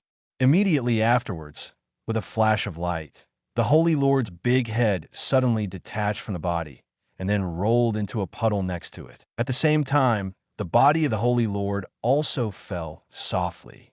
When Loki saw this scene, he immediately said to himself that it was terrible because he knew that he was now in trouble. Even the whole of Asgard is in trouble. The next second, as Bifrost turned on, Odin's Sunwalker left the Earth. By the time Su-Ku and Shimu arrived here, it was already an hour later. Although Su-Ku had sensed a special energy wave before, he didn't care, because he knows that in the Marvel Universe, the Earth has always been a gathering place for big guys. Many big guys like to come here when they have nothing to do. If he had to come over and take a look every time he sensed a big boss coming to Earth, that would be too F'd up. He is not that free. So Su-Ku didn't take it seriously at first. But then, he suddenly received the Holy Lord's request for help. So, he rushed over with Shimu. From a distance, Su-Ku saw the body of the Holy Lord lying on the ground. When I walked over and took a look, I discovered that the Holy Lord's body had no head. What's the situation? Su-Ku was a little speechless. Because as far as he knew, the Holy Lord had obtained the power of the dog talisman. Logically speaking, he should be immortal. Why would his head be cut off? Just as I was thinking about it, a familiar voice suddenly rang. I'm here. This is the voice of the Holy Lord. Shimu followed the sound and quickly found the Holy Lord's head in a puddle. Holy Lord, why are you like this? Although he was speechless, Zaishishu still fished out the saint's head. If you have anything to say, we'll talk about it later. Can you help me put the body together first? My brother. The Holy Lord, who had only one head left, looked at Shimu and said, at the moment, Holy Master felt very embarrassed. But there was nothing he could do about being embarrassed. After all, things were already like this. He could only ask Shimu to quickly splice his head with his body. Shimu didn't hate the Holy Lord like other demons, so he immediately came to Su-Ku with the Lord's head. Then he handed the head to Su-Ku. Looking at the Holy Lord's head in his hand, Suk knew that the Holy Lord must have offended someone. But no matter what, let's put the Holy Lord's head on first. As a result, Su-Ku directly put the Holy Lord's head back on his neck. According to Su-Ku's idea, Shang-Chi's head should instantly return to its original shape when it comes into contact with his body. After all, the dog talisman has the effect of repairing the body, and he had just sensed that the power of the dog talisman was still in the Holy Lord's body. But what happened next was a bit unexpected, because when Su-Ku put the Holy Lord's head on it, the head actually fell off. I've tried it several times, and it's still the same. Now, even Shimu became curious. You must know that Shimu now also has the power of the dog spell, so he clearly knows what kind of recovery ability he brings. Request Flower Zero, but it's obvious that Holy Lord situation is not normal. Su-Ku held the Holy Lord's head in his hands, and then asked speechlessly, Holy Lord, what on earth is going on? Who did it? The power of the dog talisman is still within the Holy Master, but the Holy Master cannot recover it. This shows that the person who attacked the Holy Lord is far more powerful than the Holy Lord, and used his power to limit the power of the dog spell. This made Su-Ku a little curious. The Holy Lord also realized the seriousness of the problem at this moment, and immediately rushed. He hurriedly said, I don't know what happened. I was talking to Loki when suddenly a one-eyed old man appeared here with a man. They came to take Loki away. When I got angry, I was about to attack the old man, but then a light flashed, and I ended up like this. Damn it, what happened to that old man? His attacks limited the power of the spell, so the dog charm couldn't work, leaving my body beyond repair. As the Holy Lord spoke, he became a little angry again. One-eyed old man. When Suko heard this, he probably guessed that it was Odin and Thor who came. Then, he looked at the wound on the Holy Lord's neck this time. Sure enough, he noticed a trace of special energy at the wound, which limited the power of the dog's spell. The Holy Lord's body cannot recover. The next second, Suko raised the Holy Lord's head again and placed it on the Holy Lord's neck. At the same time, he said silently in his heart, "System, I want to absorb the energy from the Holy Lord's wound." Immediately afterwards, a special energy appeared in Suk's body. Oh, and after the system's explanation, Suku suddenly discovered that this was actually the energy of eternal robbery. In other words, the Holy Lord was just beheaded by Odin using the eternal spear. It seems that Odin also knows that ordinary means cannot harm the Holy Lord, and he also knows that the devil cannot be killed. So he directly used the eternal spear to chop off the head of the Holy Lord and suppress the power of the spell in the Holy Lord, making it impossible for the Holy Lord to recover. I have to say that Odin is indeed smart enough, because this can indeed make the Holy Lord lose his ability. But if you think about it carefully, the Holy Lord is really brave enough to actually dare to attack Odin directly. At the same time, after Suku absorbed the energy of the eternal spear, the dog charm inside the holy body came into play again. Almost instantly, the Holy Lord's head and neck were connected together, and then the Holy Lord's body started to move. "My dear brother, what's going on?" The Holy Lord moved his body and looked at Suku in surprise. You must know that he just tried many methods, but couldn't make the dog spell work. But the power of the dog spell was restored as soon as Suku came. Suku did not answer the Holy Lord's question. He just glanced at the Holy Lord and then asked, "Holy Lord, do you know who the old man was who attacked you just now?" "Have no idea." The Holy Lord first shook his head in confusion, then seemed to think of something, and then said, "But Loki seems to call him father, so he should be Loki's father, right?" Okay, although he is not his biological father, Odin is indeed Loki's father. So immediately after, Suku nodded and continued, "He is indeed Loki's father, but he also has another identity, and that is the king of god Odin. Definitely you may not have heard of this name, but you definitely know Sure. Ancient One." Upon hearing this name, the Holy Master frowned instantly. He definitely knows the Ancient One. He had fallen into the hands of the Ancient One once before, and was almost sealed. Just when he thought of this, the Holy Master suddenly realized something, then looked at Suku in surprise and said, "Wait, you mean that old man just now is also a powerful magician?" The Holy Lord didn't pay much attention to it just now, but when he thought about it carefully, he found that the old man's power was almost the same as that of the Ancient One. But then, Suku shook his head and said, "No, what I want to say is that the old man is far more powerful than the Ancient One, and it is obvious that his attack power can also cause serious damage to demons. Although Odin doesn't show his strength much in the movie, everyone knows how powerful Odin is. If nothing else, let's just talk about casting a spell on Mjolnir. From the beginning of the curse to Odin's death, no one has ever been able to break Odin's curse on the hammer. Definitely, no matter how powerful Odin is, he is just a level godfather. And Odin's father, Bor, is a level single-universe strongman. If it hadn't been for Bor, Asgard would have been destroyed by Curse Blue. Chapter 91 Society, I Sister Bo Massacre Asgard. After listening to Suku's words, the Holy Lord fell silent.